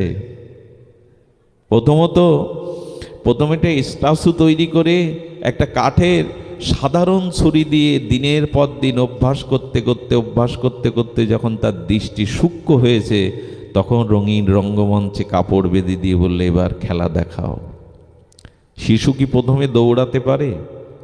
যখন হামাগুড়ি দিতে দিতে প্রথম 1 পা 2 পা দাঁড়াতে পারে, তখন কি দৌড়াতে পারে শিশু? পদচক্রমণে বারবার পড়ে যায়। কিন্তু যখন সে হাঁটতে শেখে, একটা সময় আসে তখন আর দৌড়ালে ধীরে ধীরে ধীরে ধীরে। তেমন এই ভজনে পৌঁছাতে গেলে বহুদিন ধরে হরিনাম করতে করতে, হরিনাম আশ্রয় করতে করতে, এই রসের ভজন যারা করে তাদের সঙ্গ করতে করতে, এই রসকথা, ব্রজকথা, মাধুর্য কথা শুনতে শুনতে সানয় সানয় পন্থা ধীরে ধীরে ধীরে ধীরে একদিন মন ওখানে চলে যাবে। যার অগ্নিমন্দা, যার হজম ক্রিয়া বিঘ্নিত হয়েছে, তাকে ঘি খেতে দেওয়া যাবে তো? কিন্তু যখন অগ্নি ক্ষুধা বাড়বে, প্রবল ক্ষুধা বাড়বে, শরীর সুস্থ হয়ে সুস্থ ক্ষুধা তীব্র হবে, তখন ঘি দেওয়া যাবে। তেমনি এই যে ঘৃত ব্রজ কথা, এই যে ব্রজরস, যখন আপনার রাধা মাধবকে সেবার জন্য প্রবল ক্ষুধা জাগবে, তখনই এই কথা তাকে দেওয়া যাবে। আমরা এই জন্য বলছিলাম, চরণ সেবার জন্য দেহি পদপল্লব মুদরম বলে গোবিন্দ কখনো রাধারানীর চরণকে বুকে নিয়েছেন। হ্যাঁ, স্বয়ং ভগবান যার তার চরণ নেবেন কি? এই জন্য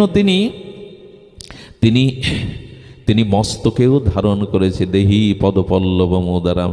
আরও বলি, কথাগুলো খুব সুপ্ত কথা, গুপ্ত কথা, ব্রজের মহাত্মার শ্রীমুখে শোনার ভাগ্য হয়েছিল। একটু প্রসাদে আস্বাদন নিন, কিঞ্চিত সিন্ধু থেকে বিন্দু আস্বাদন। গোপীমাদের ঘরে যেতেন গোবিন্দ, কিশোর গোবিন্দ গিয়ে বলতো, তোমাদের কোনো কাজ আছে আমি করে দিতাম। ভগবানের কি এই কাজ নাকি? কারণ ব্রজবাসীরা তারা দুয়ার খুলে ধ্যানের মতো করে বসে থাকতো, ওই বুঝি গোপাল এলো, ওই বুঝি ঘরে এলো, এই কিছুটা ননি খেলো। ওরা ধ্যান করতো বসে বসে, কারণ ওরা ঘর বেঁধেছে তো গোবিন্দের জন্য। যেদিন গোবিন্দ ঘরে না আসতো সেদিন ওদের দিন বৃথাই যেত। আমাদের এই অপেক্ষা থাকে তো ঘরে গোবিন্দের জন্য, তাকে সেবার জন্য প্রতীক্ষা থাকে তো? থাকে না। কিন্তু ব্রজগোপীদের ঠিক অন্তর্মনা হয়ে ধ্যান করলে গোবিন্দ উপস্থিত। গিয়ে কি বলতো জানেন? হাত জোর করে, হিন্দিতে ওদের ভাবি বলে, হিন্দুস্তানি ভাষায় বলতো, ঘরের কোনো কাজ আছে? হ্যাঁ গোপাল, কাজ তো আছে, আমার ওই বসার টুলটা এনে দিত, টুল বা বসার কোনো যন্ত্র। গোবিন্দটা মাথায় করে এনে বয়ে দিত। এটা ভগবানের কাজ, ভগবান হলে এটা করে। এই জন্য বৃন্দাবনে সর্বশক্তিমান তত্ত্ব এখানে তার ঐশ্বর্যকে হারিয়ে মাধুর্যের মধ্যে ডুবে গেছেন। ভগবানকে বলা যাবে তো, আমার বসার চেয়ারটা এনে দাও, টুলটা এনে দাও, ওতে আনন্দ পেত, ওতে আনন্দ পেত। ব্রজমাসীদের কেমন, গোপাল তোর জন্য নাড়ু করেছি। গোবিন্দকে, ভগবানকে যার ক্ষুধা তৃষ্ণা নাই, আপ্তকাম পুণ্যকাম সরাট বিভু চৈতন্য ভগবানের ক্ষুধা তৃষ্ণা নাই। কিন্তু ব্রজবাসীরা গোপালকে বলতো, গোপাল এই দেখ নাড়ু, আর নারকেল নাড়ুগুলো সুগন্ধ বেরোটো, কর্পূর দেওয়া, প্রসাদী করা, নাড়ু দাও। বলে দিতে পারি, তোকে ধিন ধিন করে নাচতে হবে 1 ঘন্টা। স্বয়ং পরম ব্রহ্মকেও যারা নাড়ুর লোভে নাচাতে পারে, এরা কারা? ভগবানের নাড়ুর লোভ আছে মা? অনন্ত ব্রহ্মাণ্ডের কুল মালিক, তার যিনি স্বয়ং বিভু পরম ব্রহ্ম, যার ক্ষুধা তৃষ্ণা কিছুই নাই, তিনি ব্রজবাসীদের হাতে একটা নাড়ুর লোভে নাচছেন, এভাবে অঙ্গভঙ্গিমা করে। পরম ব্রহ্মকেও যারা নাচাতে পারে, সে প্রেম কি সাধারণ প্রেম? ভগবানকে আজ তার ঐশ্বর্যকে, আর ঐশ্বর্য মাধুর্যের কাছে ঢাকা পড়ে গেছে। একটা নাড়ুর লোভে গোবিন্দ কতক্ষণ নাচছে, নৃত্য করছে। দাও এবার নাড়ু দাও। স্বয়ং ভগবান অনন্ত ব্রহ্মাণ্ডের যিনি কুলমালক, তিনি একটু ননির লোভে চুরি করতে যাচ্ছেন। ব্রজের ঘরে ঘরে ননি না চুরি করলে গোপালের, ব্রজমায়েরা বলতো, গোপাল হাতে করে কোলে বসিয়ে খাওয়াই। বললো, চুরি করা ননিতে যে আনন্দ, তোমাদের হাতে সে আনন্দ পায় না। ভগবান এমনি করে তার এই আনন্দ বিতরণ করছেন। এটা একমাত্র রাগ। দেখুন, এই কথা বুঝি বা না বুঝি, এ কথা শুনলেই ভগবানের প্রতি একটা অনুরাগ আসবেই, ব্রজভক্তির প্রতি একটা অনুরাগ আসবে। কৃষ্ণকে আমরা দেই না, কৃষ্ণকে আমরা দিয়ে পাই এমন না, কিন্তু ব্রজমায়েরা তারা গোবিন্দের জন্য ঘর কি করতো জানেন? আহা, ঘরটাকে সাজাতো, আঙিনাটা ঝাড়ু দিত, পথটা, গোপাল যে পথ দিয়ে আসতো, কাটা ফুটবে। আমাদের গোপাল বৃন্দাবনে কোনো পাদুকা নেয় না। মা যশোদা বারবার বলেছি, তুই রাজপুত্র, তুই যুবরাজ কানাই, পায়ে দুটো পাদুকা নে। বৃন্দাবনে কত কাটা, কত কাকর। গোবিন্দ বললেন, যাদের ভালোবাসি সেই নবলক্ষ গাভীগুলোর তো পায়ে জুতা নেই, আমি কেন পরব? ব্রজের প্রেমটা, ব্রজের ভাবটা দেখুন। বৈকুণ্ঠে নারায়ণের পায়েও পাদুকা আছে, দ্বারকায় যখন গোবিন্দ, মথুরায় যখন গোবিন্দ, তখনও পাদুকা আছে। কিন্তু রাধারানী ব্রজগোপী বৃন্দাবনের শ্যাম মনোহর কখনোই পায়ে পাদুকা দেয়নি। ওই মাটির এই জন্য, ওই ধুলার এই জন্য গুণ যে ওই ধুলার মধ্যে এখনো রাধারানীর গোবিন্দের চরণ স্পর্শ লুকিয়ে আছে। গোবিন্দ যখন গোষ্ঠে, উত্তর গোষ্ঠ থেকে ফিরত, তখন দেখা যেত গোবিন্দের চরণ যেখানে যেখানে পড়েছে ওই চরণের ওপর কোনো গাভী মায়ের খুরের চিহ্ন বা কোনো সকার চিহ্ন নেই। এর কারণ কি, একসাথে যদি গাভীর পাল হেঁটে যায়, একসাথে যদি সকারা হেঁটে যায়, তো কখনো কখনো গোবিন্দের পায়ের ছাপের ওপর তো ওদের পাও পড়তে পারে। কিন্তু ব্রজবাসীরা দেখত গোপালের, গোবিন্দের চরণের ওপরে কোনো গাভী মায়ের বৎস হোক, বড় গাভী হোক, সকাদের নেই। কেন জানেন? গোবিন্দের পদচিহ্ন যেখানে যেখানে অঙ্কিত হয়ে থাকতো, গাভীগুলো বলতো গোবিন্দের চরণে এই যে দিব্য চিহ্ন, এই যে সুগন্ধ, এটা ব্রজের মাটিকে, ব্রজের রেণুকে, আকাশ বাতাসকে প্রেম ভক্তি দান করুক। আমরা এই পদচিহ্নের উপরে আমাদের পায়ের ছাপ। গাভীগুলো এড়িয়ে যেত, সকাগুলো যেই পা দিতে যেত দেখতো এটা গোবিন্দের চরণের ছাপ। ওরা চুম্বন করত, ওখান থেকে সুগন্ধ নিত। গোবিন্দের চরণে আছে দিব্য গন্ধ, এটা নিত। কবে মুছে যেত জানেন? বৃন্দাবনের গোবিন্দের পদছাপ যেদিন মুষলধারে বৃষ্টি আসতো, সেই বৃষ্টিতে ছাড়া কেউ গোবিন্দের চরণ চিহ্ন মুছত না। এই জন্য এখনও যারা ব্রজে যায় অনুরাগীজন, তারা ধুলায় গড়াগড়ি দেয়। বৃন্দাবনের একমাত্র মহিমা ব্রজ ধুলিতে, ব্রজ রেণুতে এখনও ওটা সেই গোবিন্দের চরণ চিহ্ন, রাধারানীর চরণ চিহ্ন ওখানে মেশানো আছে। এই জন্য বৃন্দাবনের ধুলির এত মহিমা। ধুলি নয়, ধুলি নয়, গোপীপদ রেণু। বৃন্দাবনের ধুলি নয়, ধুলি বললে ভুল হবে, ওটা গোপীপদ, গোবিন্দের চরণ রেণু, রাধারানীর করুণাময়ীর প্রেমময়ীর চরণ রেণু। তো এই জন্য তারা উঠোন ঝাড় দিয়ে রাখত, গোবিন্দ আসতে গিয়ে যেন কাকর না ফোটে, কণ্টক বিদুর না হয়। কতটা প্রেম থাকলে, কতটা আসক্তি থাকলে বলুন তো এটা হয়? কতটা প্রেম থাকলে রাস্তা ঝাড়ু দেবে কেন গোপীমা? কাটা না থাকে, ওই ছোট্ট কোমল পায়ে বড় বাজবে যদি কাকর ফোটে। যেমন সবরী রামচন্দ্র আসবে বলে ফুলের বিছানা সাজিয়ে রাখত, প্রতিদিন পথে ফুল দিয়ে বিছানা সাজিয়ে রাখত। প্রিয় পরম আসবে বলে তার প্রতিধ্বনির আশায়, তার কোমল চরণে, রাতুল চরণে যাতে কণ্টক বিদীর্ণ না হয়, এই জন্য তারা ঝাড়ু দিয়ে রাখত। গোবিন্দের জন্য এই সুখ ব্যবস্থা আমাদের জীবনে আছে তো। এই জন্য তাদের এক গোপীমা একদিন বলে বসেছে, বাবা কি মর্মান্তিক কথা, কথাটা বলতে গেলে জীব আড়ষ্ট হয়। এক গোপীমাকে বলছে, গোপীমা কোনো কাজ আছে? গোপীমা বলতো, দেখ তো আমার পাদুকা কোথায় রেখেছি। গোবিন্দকে দিয়ে পাদুকা বওয়ানো যায়? কথা বলুন, সম্ভব কি? ওরা কি ভগবানকে ভগবান মনে করে এটা বলছে? বলছো দেখ তো গোপাল আমার পাদুকা কোথায়। সর্বনাশ, ভগবানকে পাদুকা আনার জন্য কথা বলছে। গোবিন্দ বললেন আমারে উত্তম মানে আপনারে হীন, তার প্রেমে কবু আমি না হই অধীন। শব্দটা ধ্যান দিন। গোবিন্দ বলছেন আমারে উত্তম মানে আপনারে হীন, তার প্রেমে কবু আমি না হই অধীন। নিজেকে উত্তম মানে আমারে হীন, তার প্রেমে হই আমি চিরদিন অধীন। আরে বাবা, গোবিন্দ বলছেন কি আমাকে খুব বড় মনে করে আর নিজেকে, তার প্রেমে আমি কখনো, ওই যে বললাম মর্যাদা থাকলে, জজ এসে মায়ের সামনে জজগিরি দেখাতে গেলে তার ঘরের প্রেম, ঘরের ভালোবাসা, মায়ের স্নেহ পাওয়া হবে না। তো গোবিন্দ বলছেন আমাকে হীন ভাবে আর নিজেদের উত্তম ভাবে। যেমন যশোদা বলছে তুই চুরি করিস, তুই অন্যায় করেছিস, তোকে লাঠি তুলেছেন। হীন না ভাবলে তাড়ন ভৎসন করা যায়? ভগবান ভাবলে এটা করা যাবে তো? গোবিন্দ বললেন ওই প্রেমটাই ব্রজে পেয়েছে, এই জন্য তো লোভে ছুটে যায়। ব্রজ প্রেম এই জন্য আমাকে বিবশ করে দেয়, আমার ভগবানত্বকে, ঐশ্বর্য জ্ঞানকে, মাধুর্যে হারিয়ে যায়। এই জন্য ব্রজগোপী মাঝে মাঝে বলতো, পাদুকাটা গোপাল কোথায়? পাদুকা বয়ে এনে বললেন পরিয়ে দেব।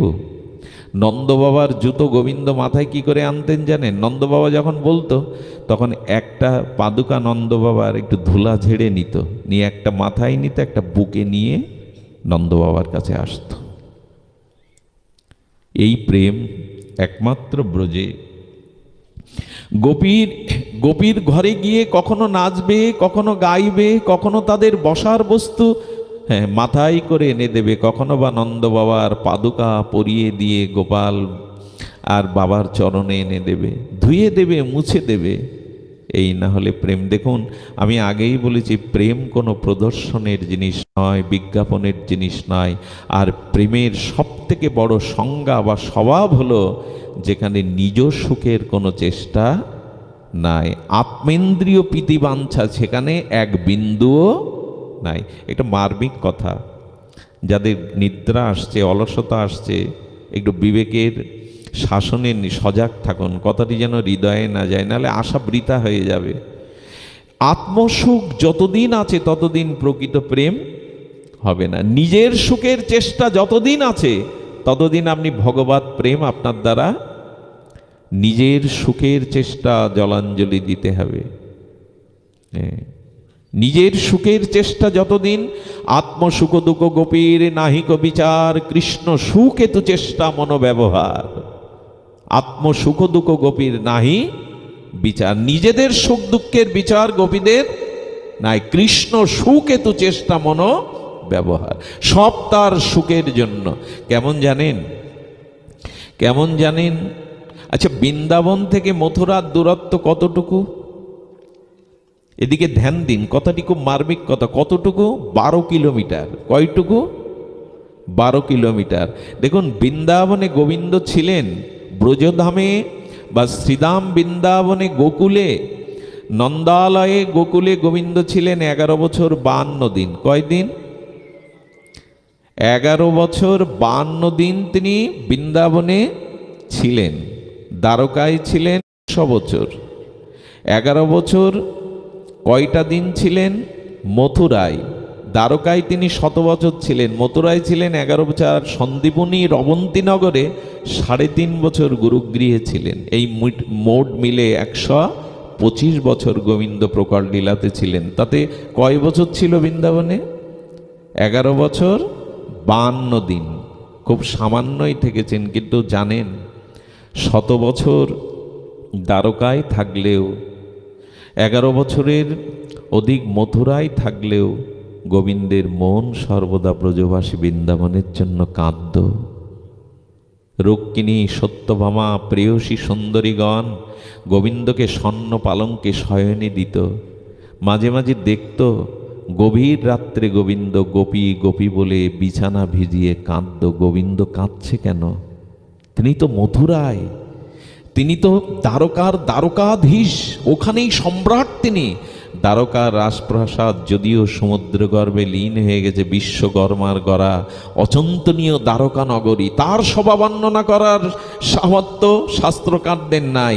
সেই দ্বারকার স্বর্ণ পালঙ্কে শুয়ে বালিশ ভিজাতেন গোপী গোপী বলে, রাধা রাধা বলে কেঁদে উঠতেন। কেন? ব্রজের কথা ভুলতে পারোনি? বলো, ব্রজের প্রেম আমাকে কেউ দেয়নি, কোনোদিনই দেয়নি। তিনি মথুরার চিলেকোঠায়, রাস চিলেকোঠায় উঠে বৃন্দাবনের দিকে তাকিয়ে ঝরঝর করে কাঁদতেন। মাঝে উদ্ধবকে মনের কথা বলতেন। ব্রজবাসীদের চিন্তা এলে গোবিন্দের চোখে জল পড়ত। গোবিন্দের চোখে একদিন ঘটনা হলো কি, মথুরায় এসে যখন কংসবধ হলো, কি হলো? কংসবধ হলো। কংসবধের পরে উনি বসুদেব এবং মাতা দেবকীকে শৃঙ্খল মুক্ত করলেন। শৃঙ্খল মুক্ত করে দেবকী মা বললেন, তোকে তো হাতে করে কখনো খাওয়াতে পারিনি, আজ আমি নিজে রান্না করে হাতে করে তোকে পাওয়াবো।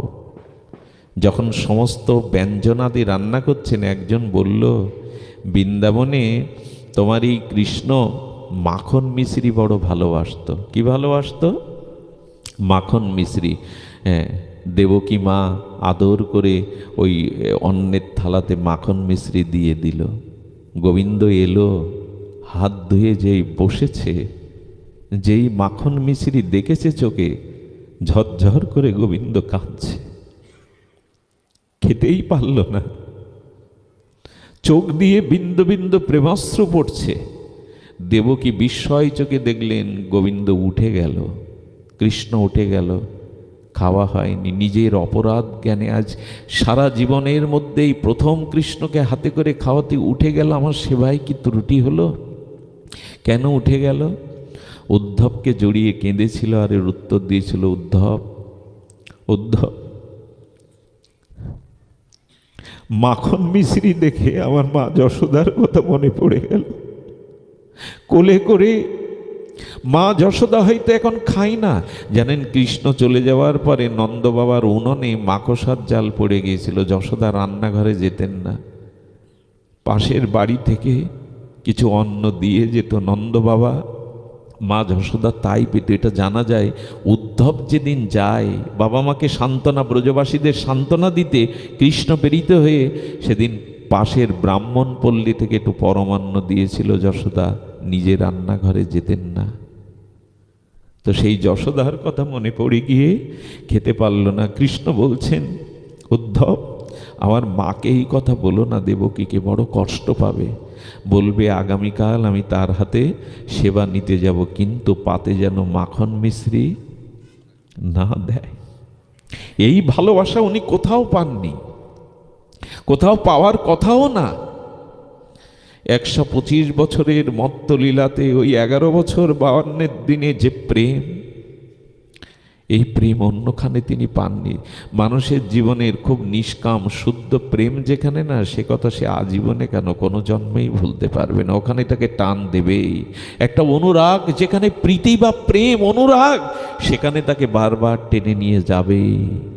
নিঃস্বার্থ প্রীতি যেখানে, প্রাণ ঢালা প্রেম যেখানে, যেখানে কোনো কামনা নেই, বাসনা নেই, নিষ্কাম অহৈতুকী, বিনিময় কিছু চাওয়া পাওয়া নেই, সেই প্রেম ভোলার ক্ষমতা ভগবানেরও নেই। আচ্ছা, যশোদা যেদিন তাকে দড়িতে বাঁধল, দামোদরে রশি দিয়ে বাঁধল, স্বয়ং ভগবান দড়ি কাটতে পারল না। গোবিন্দ বললেন, ভক্ত যদি প্রেমের দ্বারা আমাকে বাঁধে, সেই বাঁধন খুলবার ক্ষমতা আমি ভগবান আমারও নাই।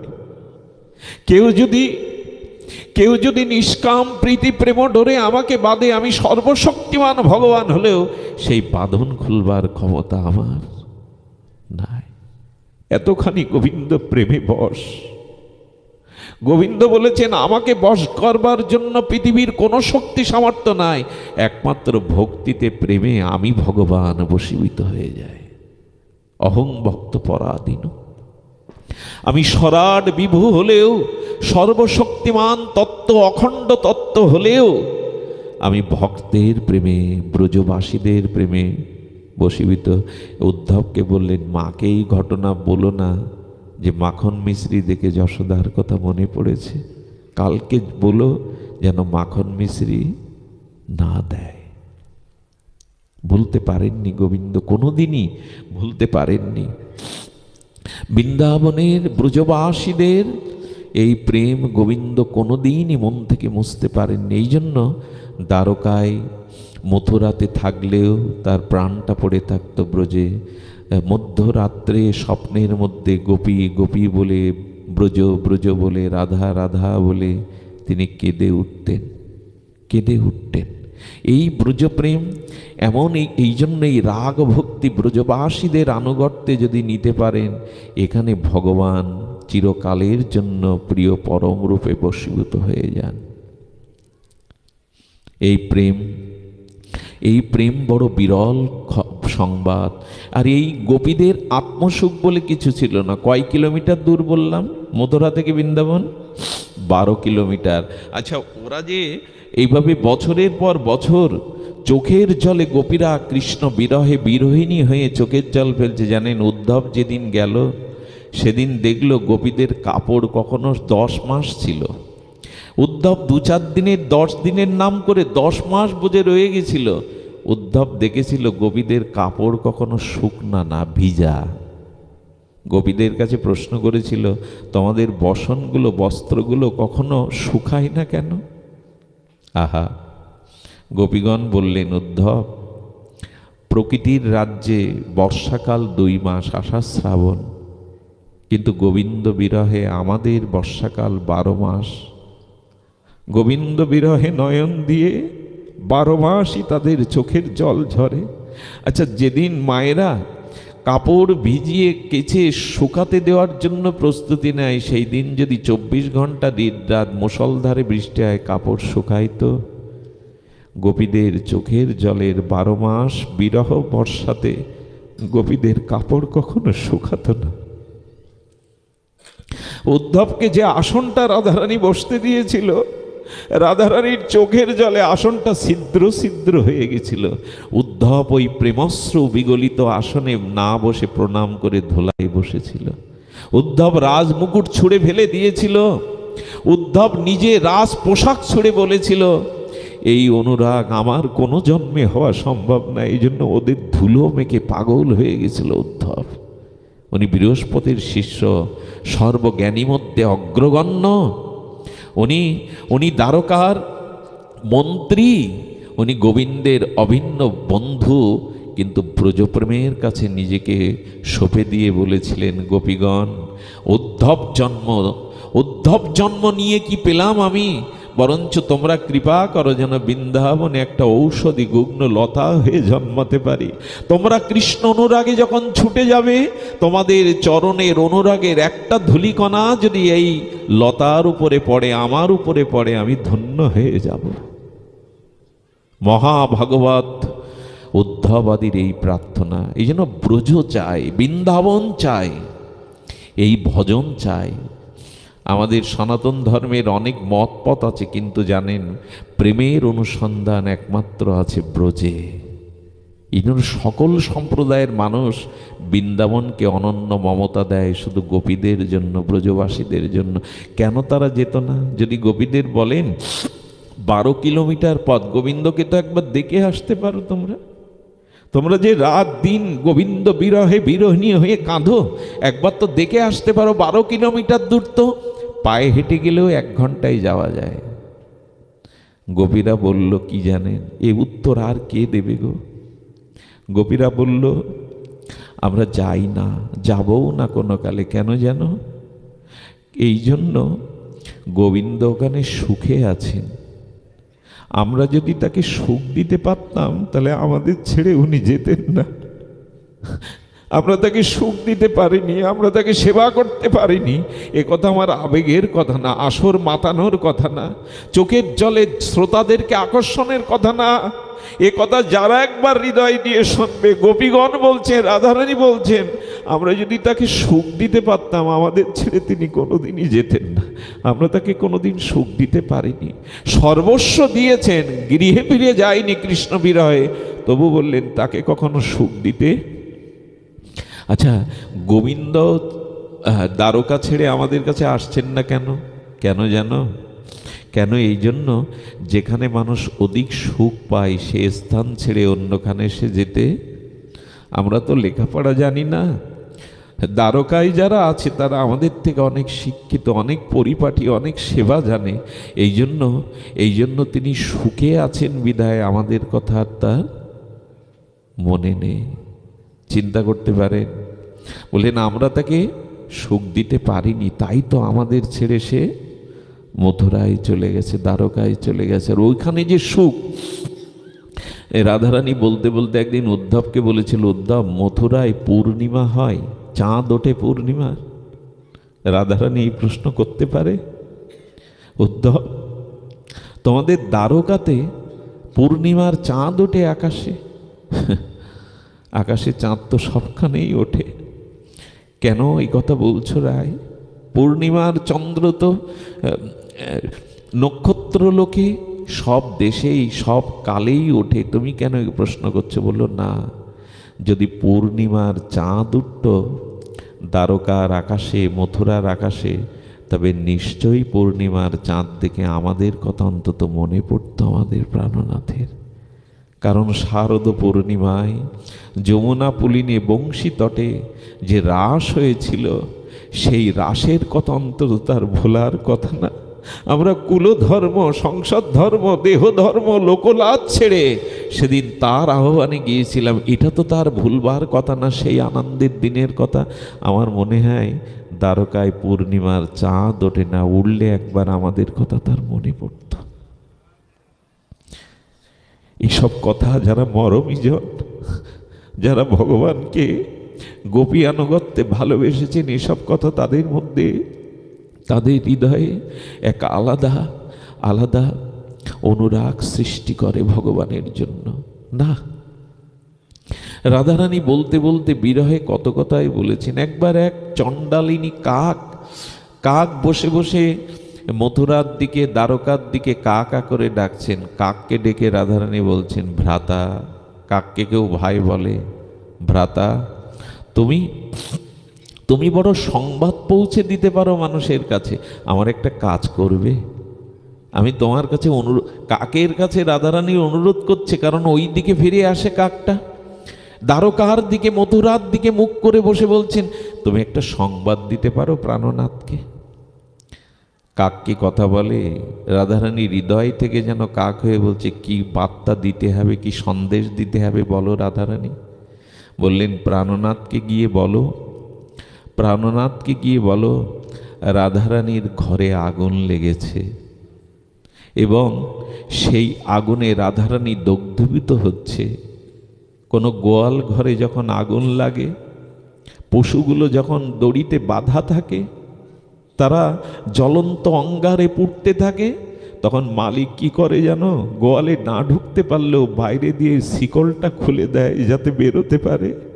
তাকে গিয়ে বলো রাধারানীর দেহ ঘরে কৃষ্ণ বিরহের আগুনে রাধারানীর প্রাণ পশুটা পুড়ছে, কিন্তু সে যে আশার শিকল তুলে গেল, কাল পশু আসবো, এ আশার শিকলটা খুলে দিতে বলো, তাকে গিয়ে বলো। ভাবা যায় এমনি করে রাধারানী মাঝে মাঝে সেই বনবীথিকার মাঝে কখনো স্বর্ণলতা তমাল বৃক্ষকে জড়িয়ে ধরে রাখলে ওই তমাল দেখেই মনে হতো ওই তো শ্যাম, ওখানে জড়িয়ে ধরত। কখনো ভ্রমরকে দেখে বলতে পারো, আমার বার্তা তাকে বলতে পারো, ব্রজবিহনে আমরা ভালো নেই। এভাবে কখনো বাসর সজ্জিকা, বাসর সাজাতো। রাধারানী সখীদের বলতো, আমি কুঞ্জ সাজাবো, বাসর সাজাবো। বাসর সজ্জিকা হয়ে ফুলো দলে সুন্দর করে আর বাসর সাজিয়ে মাঝখানে ঘোমটা দিয়ে বলতো, ওই বুঝি প্রাণবধূ এলো। দ্বারকায় চলে গেছে, তবু মানবতী রাধারানী মাঝে মাঝে আবেশে নিজেকে বাসর সজ্জিকা রূপে সাজিয়ে মাঝে মাঝে কেঁদে বলতো ললিতা বিশাখাকে জড়িয়ে ধরে, কই প্রাণবধূ তো এলো না। ছিঁড়ে ফেলতেন সমস্ত ফুলমালাগুলো, সজ্জিত বাসর সজ্জিকা ছিঁড়ে ফেলতেন। এমনি করে বিরহীর দিন কাটত ব্রজে। আমাদের এই ভজন করতে গেলে একটু অর্ধেক ব্যথা ভিতরে যায়। প্রিয় বস্তুর যেমন আমরা ব্যথা অনুভব করি, রাধা মাধবের ভজন একটু ব্যথা জাগিয়ে অনুরাগ বিরহ না হলে ভজন হয় না। তোমাকে সেবা করতে পারলাম না, তোমাকে ভালোবাসা অনুরাগ দিতে পারলাম না, দিলাম সংসারে যাদের দিলাম তারা আমার প্রকৃত ভালোবাসা নেওয়ার যোগ্য নয়। ভালোবাসাটা ভগবানকে না দিয়ে অন্যখানে দিতে গেলে বড় ঠকতে হয়, বড় যন্ত্রণা পেতে হয়। ভালোবাসার প্রথম স্থান অধিকার ভগবানের, ওইখান থেকে ভালোবাসাটা প্রসাদী করে তবে অন্যকে দাও। ভালোবাসাটা আগে তাকে দাও। এটা ব্রজের গোপীদের এই সর্বস্ব নিবেদন না জানলে, গোপী প্রেম না জানলে জানা যাবে না। উদ্ধবকে বলছে, উদ্ধব তোমাকে সান্ত্বনা দিতে পাঠিয়েছে, হ্যাঁ, তোমার সখা তোমার বন্ধু তোমাকে সান্ত্বনা দিতে পাঠিয়েছে। দেখুন কি কথা বলছেন, তুমি সান্ত্বনার যোগ্য নাও, তুমি সান্ত্বনা দিতে শেখনি উদ্ধব। গোপীরা উদ্ধবকে বলছেন, তুমি এসে কি বলছো আমাদের সাথে? তুমি এসে বলছো তোমরা যেমন গোবিন্দের বিরহে কাঁদছ, গোবিন্দও তোমাদের বিরহে রাত্রে, নিশুতি রাত্রে গোপী গোপী গোলে কেঁদে ওঠে। আচ্ছা, যাকে ভালোবাসি সে আমাদের জন্য কাঁদছে, তুমি কি ভাবলে? এই কথা বললে আমরা খুব খুশি হব, আনন্দ পাবো যে আমাদের জন্য গোবিন্দ কাছে যাকে ভালোবাসেন আপনি যদি কারো মুখে শোনেন সেও আপনার কথা ভাবে, সেও আপনার জন্য দুপোটা চোখের জল ফেলে, হৃদয়টা সান্ত্বনা আসে না? কিন্তু গোপীদের বিরহ আরো বেড়ে গেল। উদ্ধব, তুমি সান্ত্বনা দেওয়ারও যোগ্য নও। কি কথা গোপীদের, কি অনুভূতির রাজ্যের কথা! বললেন তুমি যদি এসে বলতে আমাদের প্রাণনাথ সুখে আছেন, ভালো আছেন, তার মুখ থেকে হাসি ফুরায় না, তবে এটাই ছিল সান্ত্বনার ভাষা। আমাদের প্রাণনাথ কাঁদছেন আমাদের জন্য, এটা কি সান্ত্বনার ভাষা হতে পারে? এই জেনে তো তুমি আমাদের আরো বিরহ বাড়িয়ে দিলে। আর যাওয়ার সময় উদ্ধবকে বলছেন রাধারানী, খবরদার উদ্ধব, জেনে রাখো, জেনে রাখো, তুমি গিয়ে যেন প্রাণনাথকে বলবে না যে আমরা তার বিরহে ঘর ছাড়া আমরা বনে বনে চোখের জলে দিনরাত কাঁদি। এ কথা শুনলে তার বড় ব্যথা হবে, কষ্ট হবে। গিয়ে বলবে আমরা সুখে আছি।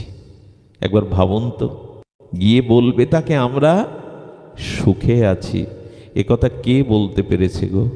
আর শোনো, উদ্ধব তাকে বলো যদি দ্বারকা ছেড়ে এখানে আসলে তার কষ্ট হয়, এখানে আসতে তার কোনো বাধা হয়, তবে সারা জীবনেও যেন আমাদের কাছে সে না আসে, ওখানেই সুখে থাক।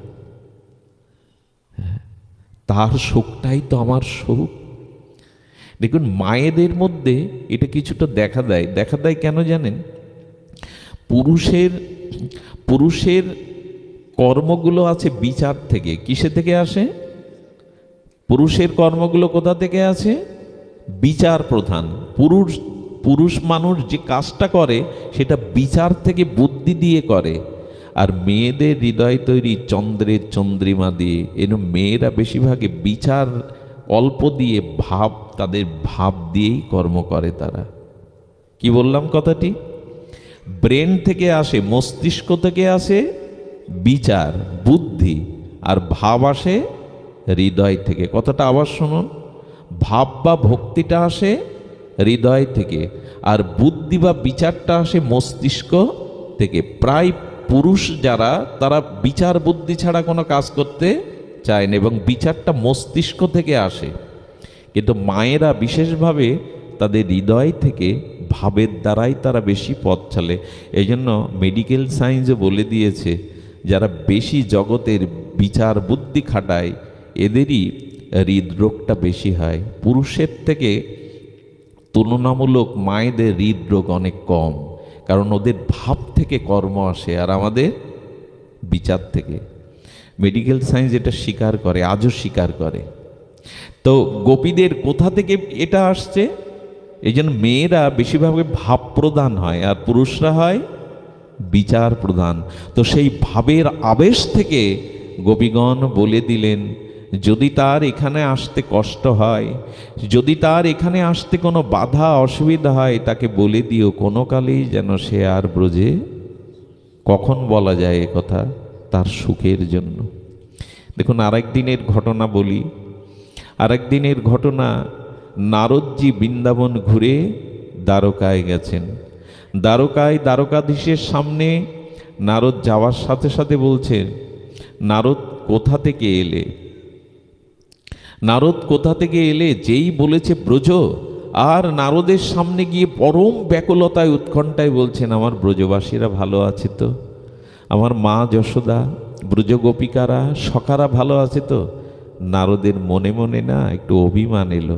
আচ্ছা, আমার সামনে আপনি এসেছেন, আমার উচিত কি আপনার কুশল বিনিময় আগে করা না? বুঝতে পারছেন? আপনি আমার সামনে এলে আগে তো আপনার কুশল বিনিময় করা উচিত। কিন্তু গোবিন্দ নারদকে দেখে নারদের কোনো কুশল না, ব্রজবাসীরা কেমন আছে ভাবা যায়। নারদের অভিমান এলো, আমার কুশল বিনিময়টা তার কাছে সৌজন্য মনে হলো না। ব্রজবাসীরা কেমন? প্রাণ তো ওখানেই, যার যেমন ভাব, ভাষাটা তো তেমন মুখরিত হবে। যার হৃদয়ে যেমন ভাব আছে না, তার ভাষাটা তো সেভাবেই মুখরিত হবে। ব্রজবাসীরা কেমন আছে? তারা ভালো আছে তো? নারদের অভিমানটা গোবিন্দ বুঝতে পারলেন। আবার দেখুন, যখন উদ্ধব ব্রজে যাচ্ছে তখন গোবিন্দ সতর্ক করে দিলেন, উদ্ধব যখন গোপীদের কাছে যাবে তখন যদি গিয়ে বলো উদ্ধব উবাচ, আমি বলছি, তোমার কথা ওরা কানে শুনতে পাবে না, তোমার দিকে তাকাবেও না। ওখানে গিয়ে যদি ওদের সান্ত্বনা দিতে হয় তবে বলবে কৃষ্ণ উবাচ, কৃষ্ণ বলেছেন। যেই আমার নাম বলবে সেই তোমার কথা ওরা শুনবে। নাহলে ব্রহ্মাও গিয়ে যদি কোনো কথা বলে ওরা, বলুন তো এসব কথা কি এই মুখে মানায়? এ কোন স্তরের কথা? উদ্ধবকে গোবিন্দ সতর্ক করছেন, যদি কৃষ্ণ বলেছেন বলো, তাহলে তোমার কথা ওরা শুনবে, তোমার দিকে তাকাবে। তুমি বলছো বললে কৃষ্ণ ছাড়া তো ওদের কাছে জগতে কিছুই নাই।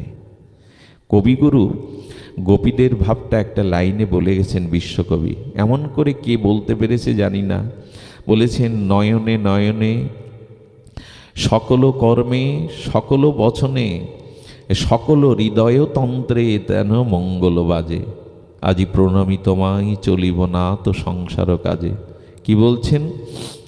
নয়নে বচনে সকল কর্মে সকল মননে সকল হৃদয় তন্ত্রে যেন তব মঙ্গল বাজে। এই হলো গোপী। কবিগুরুর শব্দগুলো কোথায় চলে গেছে দেখুন। নয়নে বচনে, অর্থাৎ গোপীদের নয়নে অন্য রূপরা কোনো দিন, ওই যে বললাম পিবতী গোপী যারা গোবিন্দ রস ছাড়া অন্য কিছু পান, কর্ণ দিয়ে গোবিন্দের গুণগাথা, চক্ষু দিয়ে গোবিন্দের অসমদ্য মাধুর্য রূপ, আর জিহ্বায় গোবিন্দের অধুরামৃত ছাড়া গোপীরা অন্য রস পান করে না, তাহলে তারা গোপী না, পিবতী গোপী। এই জন্য রবীন্দ্রনাথ বললেন, নয়নে বচনে সকল কর্মে সকল মননে সকল হৃদয় তন্ত্রে যেন তব মঙ্গল বাজে। কোথায় চলে গেছেন বিশ্বকবি? সমস্ত হৃদয়ের তন্ত্রে গোবিন্দের সুখ ভাবনা গোপীদের। এই হলো গোপী। সকল হৃদয় তন্ত্রে তন্ত্রে কৃষ্ণ সুখ। আমাদের অন্তত একটু অর্ধেক হওয়া উচিত। তার সুখের চিন্তা করাটা সারা জীবন তো নিজের সুখের, সংসারের সুখের, আপনজনের সুখের চিন্তা করে গেলাম। ভগবানের কিসে সুখ হয়, আনন্দ হয়, সে চিন্তা না করলে জগতে প্রবেশ করা। এই হরিকথা শোনার মহিমা কি? একটাই, এগুলো শুনতে শুনতে জানতে জানতে যেন তোমার প্রতি কিঞ্চিত এ জন্মেই অনুরাগ জন্মায়। একটু তোমাকে সুখ দেওয়ার প্রেম, আর কিছু না, ভক্তি আর কিছু না। প্রিয়কে সুখী করার নাম হলো সেবা করার নাম হলো, যেখানে নিজের কোনো চাওয়া পাওয়া নাই। তো গোপিকারা এমনি করে সর্বস্ব অর্পণ করে তাকে দিয়েছে। এই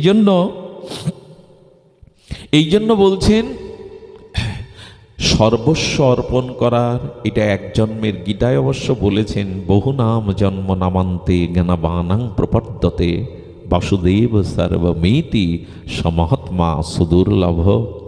এটা এক জন্মের স্বীকৃতিতে হবে না, তবে এই জন্মে এক পায়ে এগিয়ে থাকুন।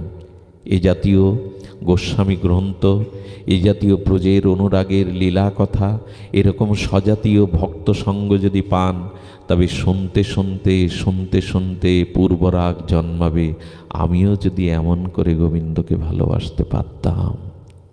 এটি আগে শুনতে হবে। শুনতে শুনতেই কোনো দিন কোনোক্ষণে কোনো শুভক্ষণে আপনার মনে এই ভাবনার উদয় হবে, আমিও যদি গভীরভাবে তাকে এমনি করে ভালোবাসতে পারতাম। না শুনলে, এই অনুভূতি হৃদয়ে না গেলে এই ভাবনাও কোনো কালে আসবে। তবে জানেন, এর শ্রোতা কম, এর বক্তাও যেমন কম, এর শ্রোতাও খুব কম।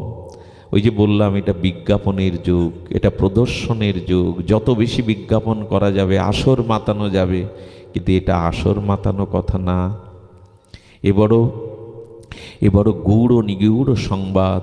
চৈতন্য মহাপ্রভু রাধা ভাব নিয়ে যিনি এলেন, তিনিও এই রস আস্বাদন করতেন, এই মঞ্জুরি ভাব সাধনা। তিনিও লীলাচলে গম্ভীর গাম্ভীরার মধ্যে শেষ 12 বছর এই ভাবেরই ভজন করেছেন মহাপ্রভু। এই রাধা বিরহিণীর ভজন করেছেন, রাধা বিরহ ভাবের ভজন করেছেন দীর্ঘ 12টা বছর।